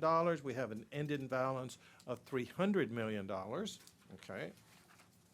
Now, the yield is 0.65%, and it compares favorably against the T-bill rate of 0.37. So our spread comparison is 0.28. It was 0.29 the previous month, so we're good. Now, the new reporting requirements is the WAM. If you look at the WAM, it's 304 days, and if you looked at it before, we were 365. So we said, why the jump? And that's exactly because when they called our $10 million security, which was a 3-year term, automatically it brings it down. So I just wanted to always let the board know that there's going to be the movement of the WAM. There's going to be some things that is just when you have a security, a long-term security, calls it down. Our total monthly earnings is $159 million. Our accrued interest is $316. Any questions? Go back to the first page and say again what you said, that we were off less than last year in the amount of, did you say $6 that million? is, oh, you mean the collections? Yeah. Yes, ma'am. What I'm saying right there is I'm trying to tell you that if we compared our collections or our maintenance tax and our capital, it is $8 million less than we collected before. And that has to do that, as you'll probably have been reading in the newspapers, that the TAD and the TAC has been having this. We're not alerting anything. I'm just giving you a point of information. This has not happened before, but this is a new year. I mean, this is a new event. I've never seen it in my lifetime, but that it has to do with the fact that the TAD put in a new software, as you're aware of, and in the new software, they did not create what's called a parallel So there have been some challenges in the sending out of information. It has been going a little bit slow, and so I'm not alerting or prescribing that anything has happened. I'm just giving you a point of information that as of today, we're $8 million behind. Do we anticipate recovery? No, ma'am. At this point in time, we are in meetings. Mrs. Chang, Mrs. Robinson has also sent a representative. We're all listening to what's happening. But I would say that if you look at what's happening to TCC, the city and the county are, I would say, a little bit more vigilant than us. But that is what we're hearing right now throughout the district. But to go to Ms. Appleman's question, I think was, do they expect to get caught up? And I think the answer is yes. The software glitch has just caused them to be behind. And when you say the city and the county are more vigilant, They're looking at, they have a much larger tax base than Tarrant Right. County College, ma'am. That's what I mean, is are that, they behind as well? yes, ma'am, they are. It is, You're not they saying- You don't mean to everybody- say we're not as vigilant as He they didn't mean are. vigilant, he meant they're more concerned. Concerned, They have a larger spread. yes. Yes. But we're very vigilant. You are very vigilant. I'm on target. Are you yes. going to? I know exactly where We'll we send you are. back to Venezuela. Probably not the best choice of words, but, I thought maybe you were admitting to something. no. I just like to keep you appraised for any Good idea. information, any question or everything.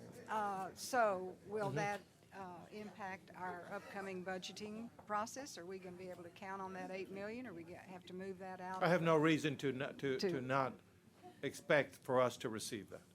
If we were not to receive it, we would appraise the chancellor, and she would immediately appraise the board at her jurisdiction. But we don't know that, and if something like that was happening, let's say, for example, if you did not receive it, you would hear that all throughout the news of the area, because it would be it would be a very big piece of information. And a very big hit to our budgeting process. I would not be a happy camper, but we would deal with it as we can deal with everything. But no, we would certainly we would take precautions, and that's why we always save for tomorrow. Any other questions? Any other questions, comments? Thank you. Thank you. Okay, Ms. Robinson, Chancellor's report. We have 3 new staff member introductions. Dr. LeBlanc's going to do the first one.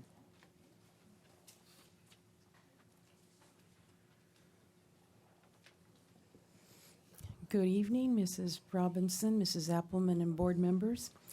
I am pleased to introduce Gloria Garcia as the Director of Academic Affairs at Tarrant County College Northwest.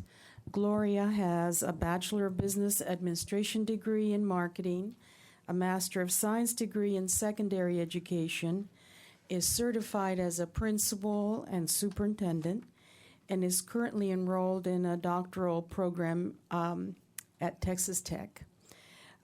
Gloria brings over 15 years of experience in fields of teaching and academic support.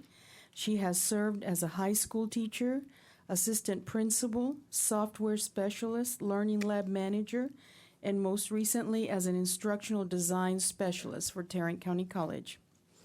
Gloria serves as an adjunct instructor teaching computer systems for TCC Connect, works closely with the Office of Diversity and Inclusion, and serves on a curriculum committee. She has worked with district and campus leadership in implementing sound, research-based professional development for faculty and staff. Please help me welcome Gloria Garcia.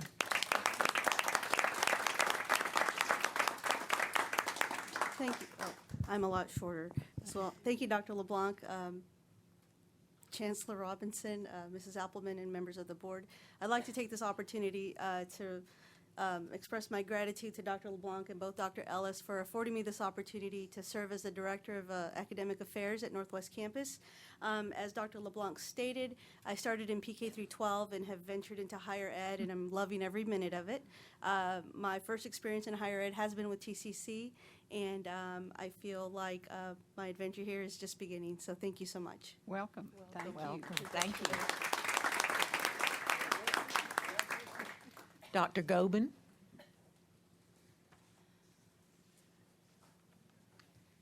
Thank you, Mrs. Robinson, Mrs. Appleman, and members of the board. It is my pleasure to introduce Dr. Linda Brady, our new Vice President for Academic Affairs at TCC Northeast Campus. She previously served as Deputy Executive Director of the Mathematical Association of America, MAA, in Washington, D.C. from 2012 to 2016, where she oversaw MAA programs, public policy efforts, the Competitions Department, and the Meetings and Facilities Department. While at MAA, she increased the externally funded programs portfolio from $8 million to $14.5 million. She also served as a division dean at TCC's South Campus from 2009 to 2012, supervising health, mathematics, and natural sciences. Immediately prior to her tenure at TCC, Linda was the chair of the Department of Mathematics at East Central University, ECU, in Ada, Oklahoma, as well as a tenured full professor. At ECU, Linda directed professional development programs for K-12 mathematics teachers and other grant-funded initiatives, directed efforts to redesign courses and programs, and won multiple teaching awards at the local and regional levels. She received her PhD in mathematics from the University of Oklahoma, and her research area is undergraduate mathematics education. Please join me in welcoming Dr. Brady back to TCC. Linda, when I saw you the other day, I thought, 4 years have just flown by. Welcome They home. have. Thank you. It's great to be back. I'm glad to be back home. Yeah. It was a great experience being in Washington, D.C. It was very exciting, very kind of a glamorous kind of a thing, but it is really good to be back home. I enjoyed my time here before. I was here for 3 years and for a little while with Dr. Jordan on South Campus, and so I have very fond memories of that time, and I'm really excited about being on Northeast Campus now and the great things going on there, the Performing Arts Center and the renovations and things that are going to be going on. So thanks for having me back. It's great to be back. We're glad to have you. Welcome back, Linda. Dr. Coppola.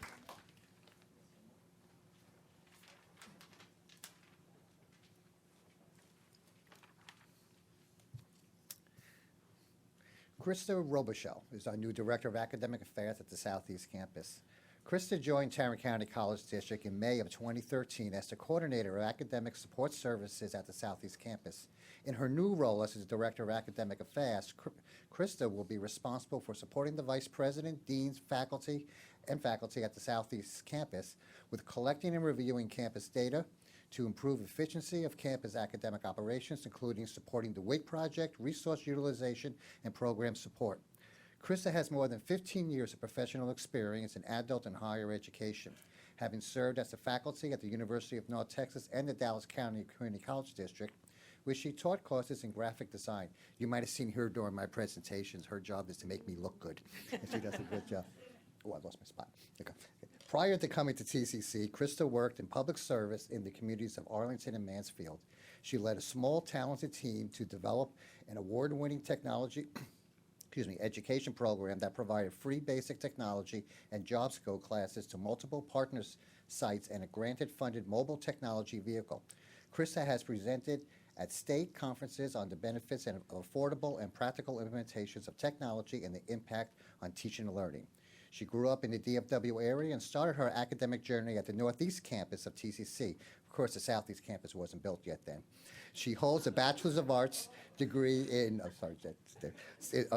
degree in history from the University of North Texas and an MED, Master's of Education in Instructional Design and Technology from West Texas A&M University. She's been married to Todd for nearly 20 years, and they're very proud of 4 teenagers. Krista, please welcome her.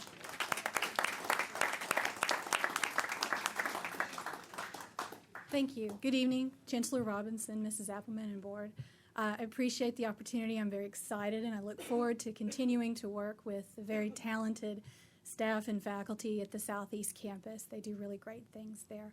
I wanted to take a moment to thank Dr. Bill Coppola and Dr. Zena Jackson for their mentorship and their confidence that I can join the leadership team at the Southeast Campus that is already very talented. So thank you for this time and thank you for your support. Welcome. Welcome.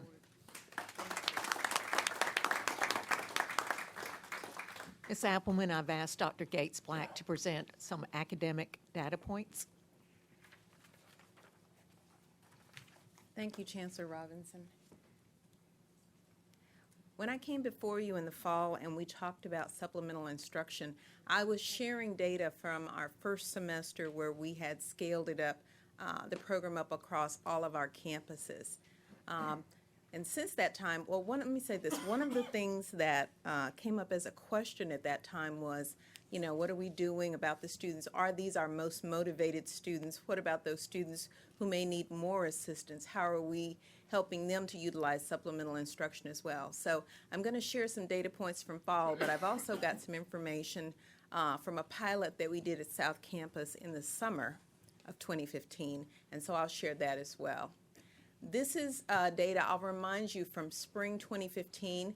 We served 13 sections of SI in the spring with 1,006 students, and those students made 5,439 visits to supplemental instruction. We scaled it up in fall of 15. We offered 124 sections of supplemental instruction. Again, serving 1,561 students, but look at the total number of visits that those students made to supplemental instruction. That's amazing.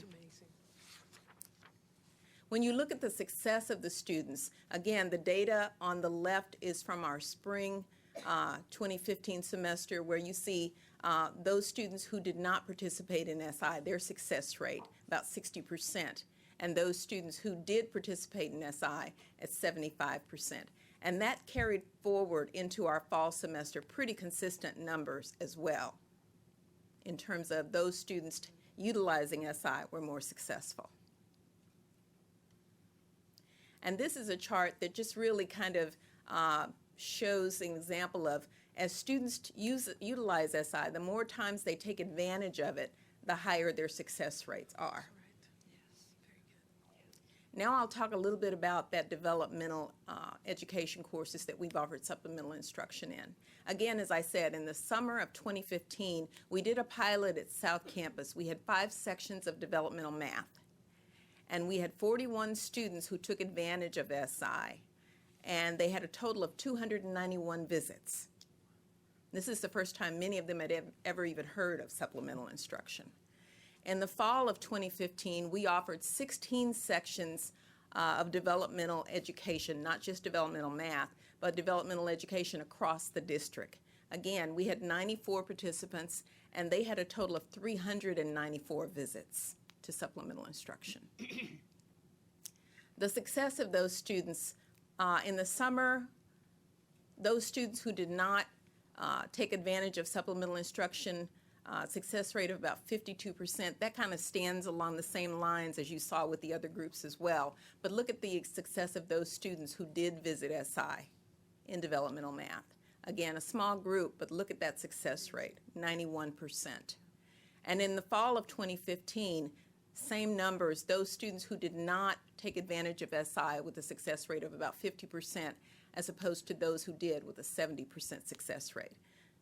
So as you can see by the data, supplemental instruction is having a significant impact, not just with those students who are highly motivated. We now see that it's also helping those students who are in developmental education as well. We have planned, we are offering 130 sections of supplemental instruction this spring, and 14 of those sections are in developmental education. Any questions? This is voluntary? This is voluntary, the ones that go to supplemental instruction? It is voluntary, but we are doing something. I'm glad you asked that question, Mr. Carter. We do have, of those 14 developmental education sections for SI this spring, 4 of them are going to be required. They're required sections. And we are having those 4 sections taught by the same instructors who are teaching 4 of the non-required. Okay, I think that will give you, it's always more motivated students, whether they need a remedial or not are the ones who tend to go to the supplemental. So it starts off being skewed. But if you really have a group that's required to take it and a group that doesn't, that will give you, I think, an accurate number. So good for you. Well, I look forward to bringing back that data. You had a question, Mr. Heath? Yeah, in the first semester, the last slide you showed was you had a 91% success rate. That and then- was the summer pilot Yeah. at South Campus with those 5 sections. Okay. And then fall was 70%, also a good improvement, but why Yes. the difference between 91 and? The only thing I can think is we had a whole lot more sections. We had 5 sections, and we had, I forget the number, in the fall. How many? 16 in the fall. So a lot more students, but summer sometimes tends to be slower. It was also broken down in the summer over 2 sessions, summer 1 perhaps, or summer 2, as opposed to a 16-week semester. So we're looking at all of those kinds of things. Okay. And did you also break down that into the number of visits like you did previously? Yes, we did. The number of visits for the summer? Yeah. Yes, the number of visits for summer, our total number was 292. I mean, visits per student, I guess is. We did not, I don't have the data, and I have Dr. Holly Stovall here from Institutional Intelligence and Research. I don't know, Dr. Stovall, do we have that data by student? Come to the microphone, Dr. Stovall.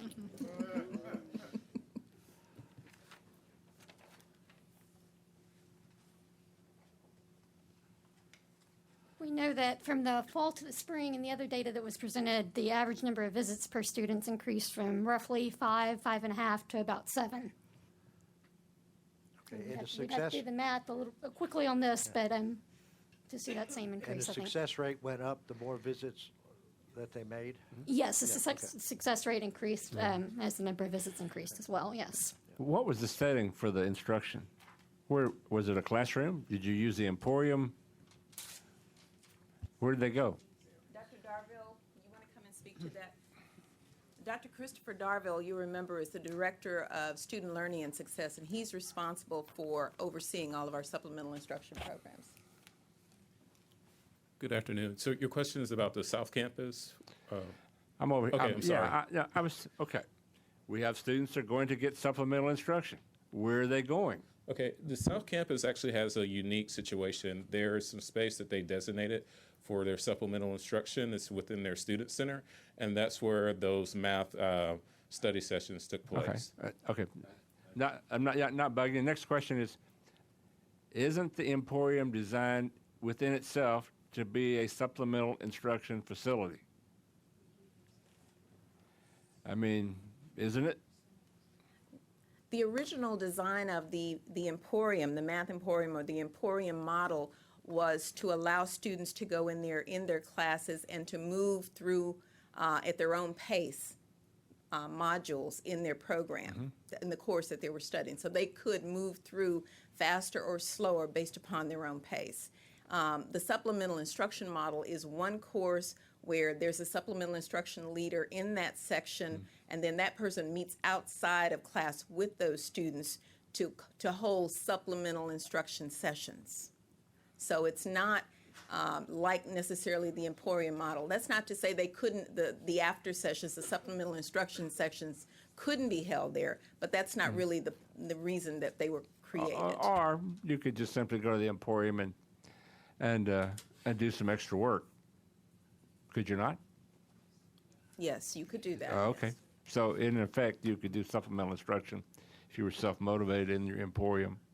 I'm just asking, because we don't seem to be getting too much bang for our Emporiums as compared to some other amenities. So, Well, the supplemental instruction model has a professor that is there with instructional associates, and he or she is teaching the class, and the associates, you've seen the cup where the students will put the cup up or down if they're needing support, and that instructional associate will come and assist them. But it's not like an SI leader who has done exceptionally well in that course with a grade of A, and now comes back to sit in that course and provide that additional instruction to all of those students as a group. The Emporium model is a one-on-one. Supplemental instruction is with the group. all right. All right. So So where do we go from here? Well, as I said, we are offering 130 sections this spring. We're proposing to offer 150 sections in the fall of 2016. And we will continue to learn from the data, looking at those required sections and how those students do in that. Yeah, I think even if you end up not doing this well, but you still have a 10 or 15% improvement, that would be fairly remarkable. Absolutely. So. Any other questions? Thank you. Thank you all. Thank you. And that ends the Chancellor's report. You don't want to run through all the things you've been doing? Busy lady in representing us in various places, including Washington, D.C., with 3 of her board members, and she has lived to tell about it. And Dr. Kelly Mills was there to assist as well. And we have a report from our team that went, and here's their pretty picture with, I guess, other trustees from around the state. Is that the Texas delegation? Texas trustees who were in Washington? Yes, that is our that is our delegation group. at Ted Cruz's office. I mean, we were, Where's not in Ted? his office, but in, oh. that's And Ted. there you are with Congressman Granger and Burgess? Dr. Burgess. Would you like a report? Yes, I saw the report. I'd rather, if you'll just highlight it, it's about 3 pages, single space. Oh, that's my Please- report. Please don't read it. Yeah. No, Give us a printout. Yeah, we attended sessions for about a day and a half, and then we were encouraged to advocate 3 major priorities. One was the continuation of the Pell Grant at the $24 billion level, which triggers some discretionary funding, which means it could be indexed to the rise in inflation. The amount of the Pell Grant can be indexed. And we advocated for year-round Pell Grant and the eligibility period to be extended from 12 semesters to 14 semesters. The second priority area is to reauthorize the Carl P.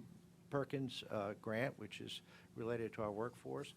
And the third area was to kind of counteract a proposal by the Senate, and that was to get colleges and universities to share in the risk of student loan defaults. And of course, we think that constitutes a whole new tax. We originate the loans, but we don't screen the people. Everybody applies for a loan as long as they can prove that they're needy, they get a loan. And so it's like taxation without representation, and so we encourage the Senate to turn that down. There was also 2 other priorities. One was, of course, to authorize the Higher Education Act, and of course further the America's College Promise, which is the 2-year free education.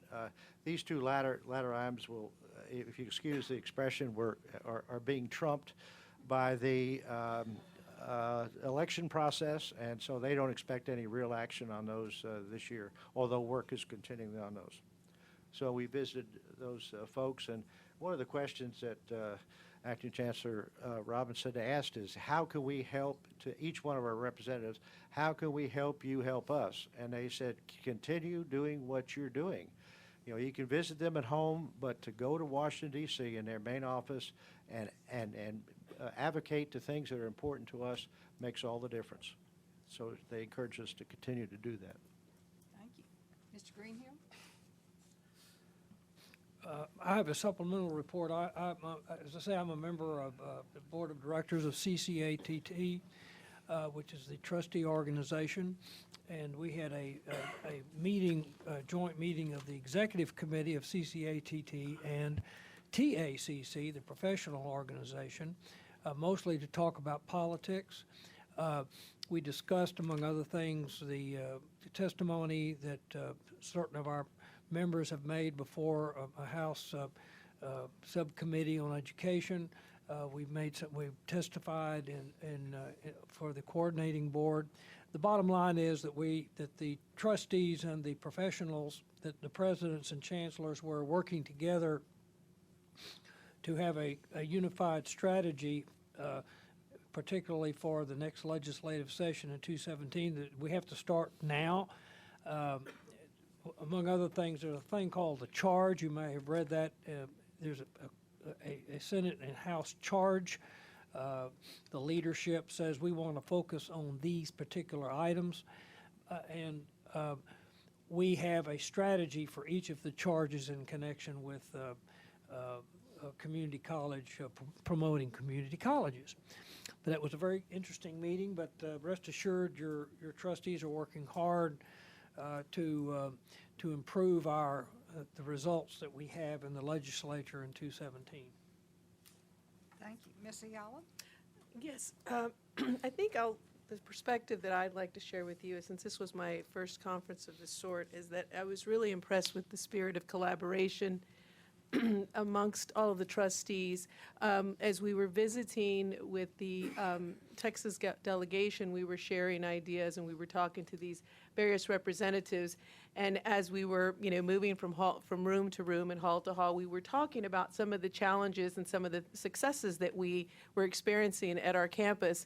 And, people were very open about saying, we've experienced something very similar. These are some of the things that we've done. And I found that very interesting because the spirit was just throughout, that everyone was willing to share their ideas, willing to hear our ideas, and to hear some of the suggestions that we had and vice versa. So that was a perspective that I was really surprised to see, is that there was just, instead of it being I guess when you work in a corporate type environment, sometimes things are a little bit different as far as how the mentality is. And I just liked that was something that was very surprising, and I really enjoyed it, and I embraced it. Another thing that I wanted to talk about is that I found very interesting is that there was when we were listening to several of the representatives speak and senators, they provided us a list of all of those that have either attended a community college or were involved in community colleges, and the list was very, very lengthy, and they were people that were, in these positions, and to know that they were impacted in some form or fashion by community college or attended it, even listed which community colleges they attended. So it just reinforced to me the importance of the role of community college in the education of our citizens, and we have a far-reaching area. So, thank you. Thank all of you for going and representing us. Do you want to add anything to the report? Any questions of the delegation? All right, we have a couple of awards that I want to call to your attention. Yeah, I can. Dr. Coronado, come forward. As you know, the city of Fort Worth is engaged in a Blue Zones project, which is promoting healthy lifestyles, and our team, under Dr. Coronado's guidance and sponsorship, was recently honored. The mayor came to call, and Councilwoman Ann Zeta, and I got here a little late, so was there anyone else here that I missed? Just those two ladies? I'm not sure if that councilman came, but definitely the council lady that she mentioned did come. Yes. Ann Zeta. Yes, thank you. Thank you, Ms. Robinson, Ms. Appleman, members of the board. It's a great pleasure to share great news about Tarrant County College, as was alluded to just a minute ago. Again, this is about faculty and staff. On January 29, 2016, TCC was awarded the distinguished designation of Blue Zones Project Approved Worksite. And again, it was presented by Mayor Betsy Price. You may have heard of the citywide initiative of the Blue Zones Project. It's a community-wide well-being improvement initiative. It's to make healthy choices easier for everyone in Fort Worth. It's a movement based actually on the National Geographic fellow Dan Buettner's research. It's evolved really into a global movement that is inspiring people to live longer, to lead more active lives with lower rates of chronic disease. The project encourages individuals, restaurants, schools, employers, grocery stores to improve their well-being. You may have noticed the Blue Zones logo at local grocery stores and on the menu of your favorite restaurant, hopefully, that has been designated Blue Zones restaurant. How did we get there? There are many requirements that must be met by the employer. The most important and significant one is that more than 25% of the workforce must sign a pledge to complete at least 5 actions within 6 months Board members, I passed out one of the Blue Zone pledges so you can kind of take a look at it. If you'll notice on page 1, there are 5 promises that the project commits to. At the same time, if you look on page 2, you'll see the various selections of pledges that you must select from. You must commit to at least 5 actions within 6 months. So if you'll look, for example, on the bottom or toward the bottom of page 2, one of my favorites, and by the way, today is National Wine Drinking Day, right? So as a part of one of the commitments, and these are many, so you need to pick 5 of these, and some of you may want to do this just on your own. So one is schedule a weekly happy hour with friends. Doesn't take much encouragement for me to do that. Anyhow, it says why. Why would you want to do this? One is happy hour with small amounts of red wine can shed the day's stress. That is, if you have a healthy relationship with alcohol. Have a conversation about getting older. So TCC did begin its journey with Blue Zones project last spring with the South Campus under the leadership of Dr. Peter Jordan. It became the first campus to receive the designation at TCC, followed by the remaining campuses shortly thereafter, and then MOC. All of the TCC locations, both individually and collectively, achieved the designation. So we're among the first organization in Fort Worth to participate in the Blue Zone projects, and we are honored to be the first college to earn worksite designation. TCC faculty and staff have enjoyed a number of activities that are sponsored by the Blue Zone project, including walking, potluck, moais, cooking demos, purpose workshops, and over 33% of our faculty and staff have taken the Blue Zone's personal pledge. So that is a great accomplishment and a good statement by our faculty and staff. One of the interesting ones is the walking and potluck moais. And by the way, moai is Japanese for meeting a common purpose. The moai groups are social support groups that are really started in Okinawa, Japan. It was considered one of the leading factors in longevity and the lifespan of Okinawan people. When the Blue Zone project came to Fort Worth, it established moai groups. Each group walks together, they communicate, create these sustaining social relationships and friendships for the purpose of achieving better overall health. I personally belong to one of the moai groups since early October and almost walk daily with them. So we've developed a great bond and relationship outside of the normal people I would meet and work with every day. And we've built this sustaining network. As a result of this Blue Zones project, many of our faculty and staff are living healthier today. And thank you, Ms. Appleman, members of the board, as well as the KELP members who are leaders here, Ms. Robinson, for your support and leadership of our faculty and staff. I also have to thank the 45 individuals you'll see listed on 2 of the PowerPoint slides who volunteered to become Blue Zone ambassadors. And they are really the campus cheerleaders. They promote Blue Zones at each of the campuses, and without them, we could not have achieved that designation. Also, point your attention to the picture that's being shown now. That is at one of our city council meetings, the City of Fort Worth City Council meetings, where we were honored for being one of the first companies to be designated. Hard to see, but because we're all in blue, but you will see Chancellor Robinson in there, Dr. Madison, and Dr. Gobin. All of them were there being supportive of some of the work we do. I don't know if there's any of the ambassadors in the room. Are I there want any all here the today? moais Would to you stand up. please? If you're a Okay, blue good. We want to moai, thank stand up. him, and there are many others, so let's give him a round of applause. And a special shout out to my moai group for my personal life and great friendship with them and encouraging me to lead a healthier life as well. Again, this is a wonderful honor for Tarrant County College and its faculty and staff, their well-being, the morale, the productivity, and much more. As a faculty and staff, we have to thank you for allowing us this opportunity. Also, you should know that this was zero budget cost. But we do owe thanks to the many of the sponsors of this project. You will see our award. You will see it downstairs as well, hanging on the wall. So some of those Blue Zone sponsors include Texas Health Resources that committed a lot of money toward funding this project, as well as many other great organizations. So thank you very much for allowing us to exceed in this. We're also very active in Fit Worth, which is another challenge. There are over 200 to 500 teams on that one. And of all the corporate sponsors and challenges, TCC is number 1 and number 2 in all teams, not only within Tarrant County, but citywide. So you have a great number of employees who really appreciate the opportunity to do this. So thank you very much. Any questions? Congratulations to Thank all you. of you. Keep up the good work. And thank you, Dr. Coronado. I know you put many, many hours into this. Thank you. Above and beyond assignment there. Is anyone here from the community industry group? Because I'm at a loss to explain this.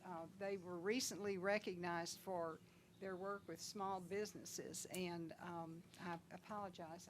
Shelley, I don't think we have a show and tell on that, do we?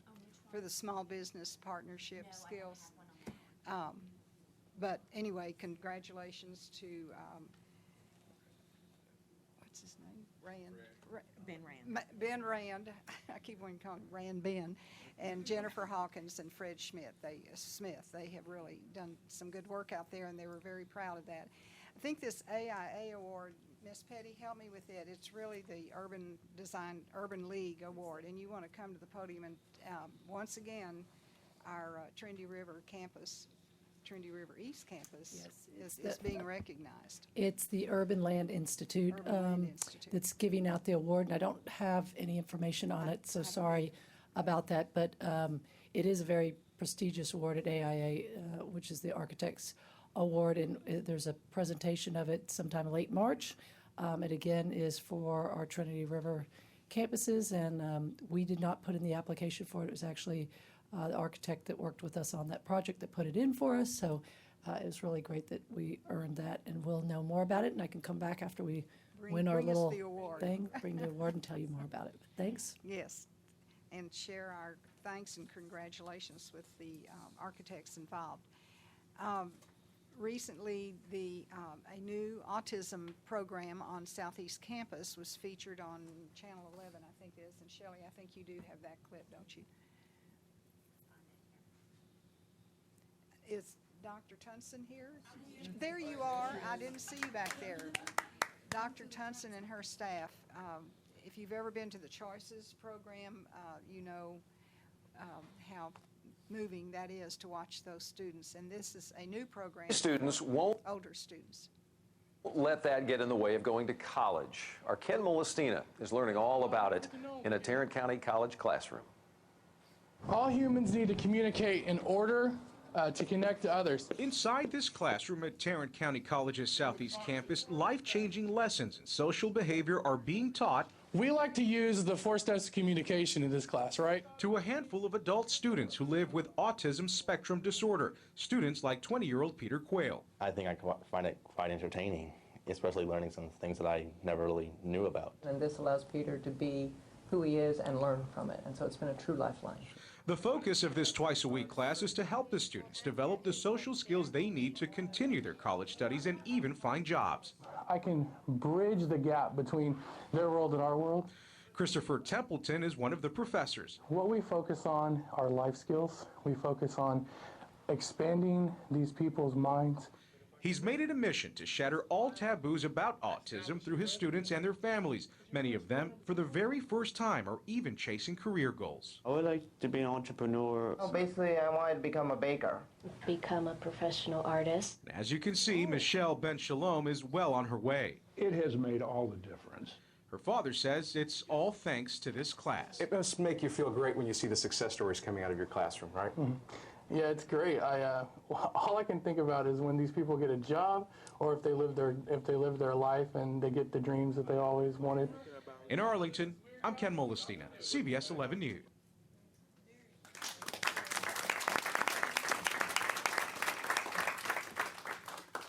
Once again, Dr. Tunson, the Lord's work.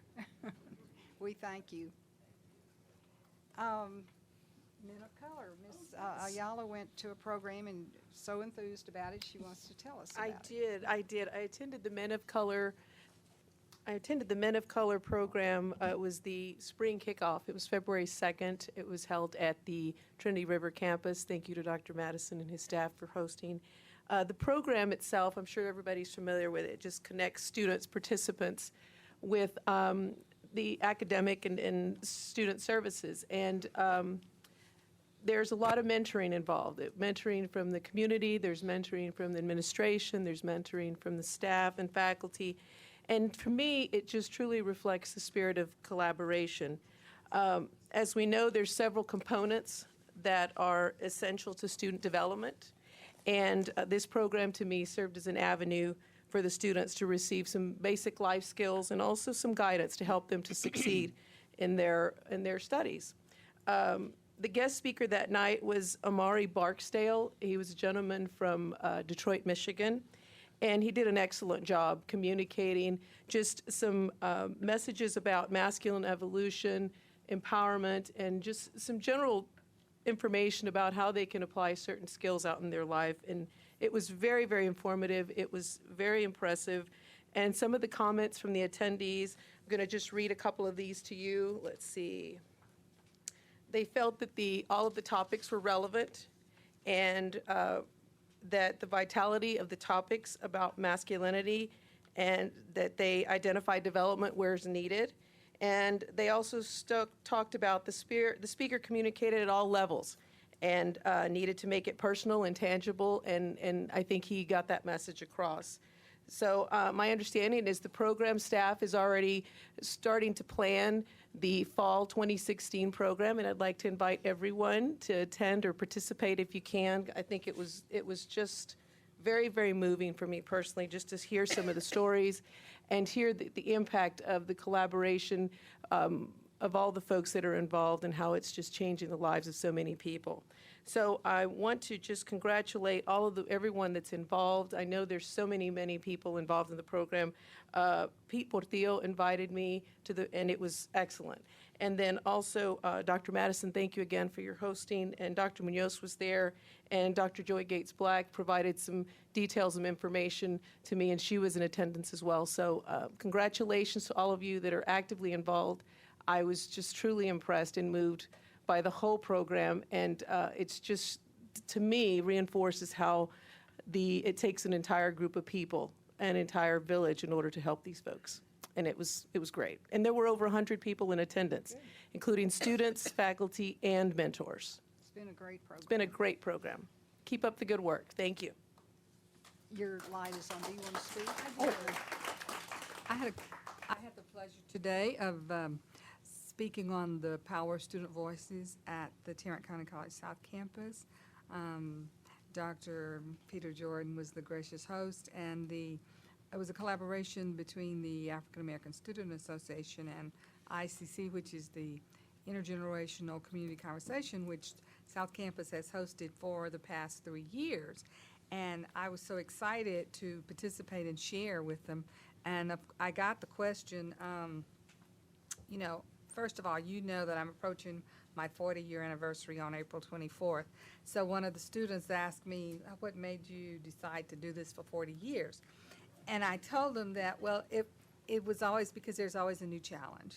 There's always another mountain to climb, but the real inspiration comes from the students like those today. They were so engaged and so attentive, and I really enjoyed being there with them. So gave me inspiration to work for the next few years. Thank you for doing that. And thank you, Dr. Jordan. Madam Chair, I have one more.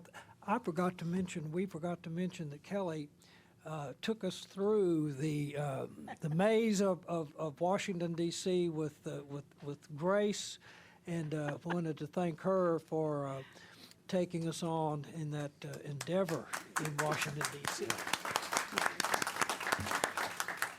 No reflection on Reg. No, Mr. Gates managed to break his foot to avoid going with this group, and he has messed around with this injury despite my best efforts advising him and his wife's, and he is facing surgery on Monday, so everybody keep those positive thoughts going his way, and we wish you a speedy recovery, but don't be emailing and texting us as you're coming out of anesthesia. Take some time off and get well. We are going to go into closed session, but if you were a little bit late to the meeting, we were in closed session prior to this meeting, had a special board meeting and discussed the applicants for the search firm that will conduct our search for our new chancellor. We had 12 applications, and thanks to Mike Herndon, we managed to vote our way through them, and he tallied them, and we have, a motion was made right before this meeting, in the previous meeting, when we came into open session, that the firm of Gold Hill be approached to conduct the search for us. That, of course, will have to happen, and there are lots of steps, but we would be hopeful that they would come on board with us, and that we would hope that we would accomplish the search and the appointment of a new chancellor by the academic year 2016-17. So Dr. Coronado is going to hold our hand through this process and has already begun to schedule us. There will be meetings. As I told you early on, this will be a confidential process until the end, towards the end, and at which time we will involve you and others in the final decision. So please be patient with us. It's going to take some time, but we hope to have it done by the academic year start of 2016-17. So we will go into closed session now to deliberate real property, section 551.072 of the Texas Government Code, personnel matters, section 551.074 of the Texas Government Code, and consultation with our attorney, section 551.071 Texas Government Code. I do not anticipate one item to be voted on at the end of the closed meeting. You're welcome to leave and pick us up on live television when you get home. And we will see you at our next meeting on March 24th. Thank you for coming. Oh, that's right.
I will call the meeting to order, reconvene at 9:40. We have a motion for the record, please. Dr. Morrison? Yes, I move that we authorize Acting Chancellor Robinson to make final payment pursuant to the contract of Chancellor Irma Johnson Hadley's employment agreement in the amount of $235,043.68. Is there a second? Second. Any discussion? All those in favor, aye. Any opposed? Dr. Morrison, and seconded by Mr. Heed. The motion passes, and we are adjourned. Thank you very much. Yes.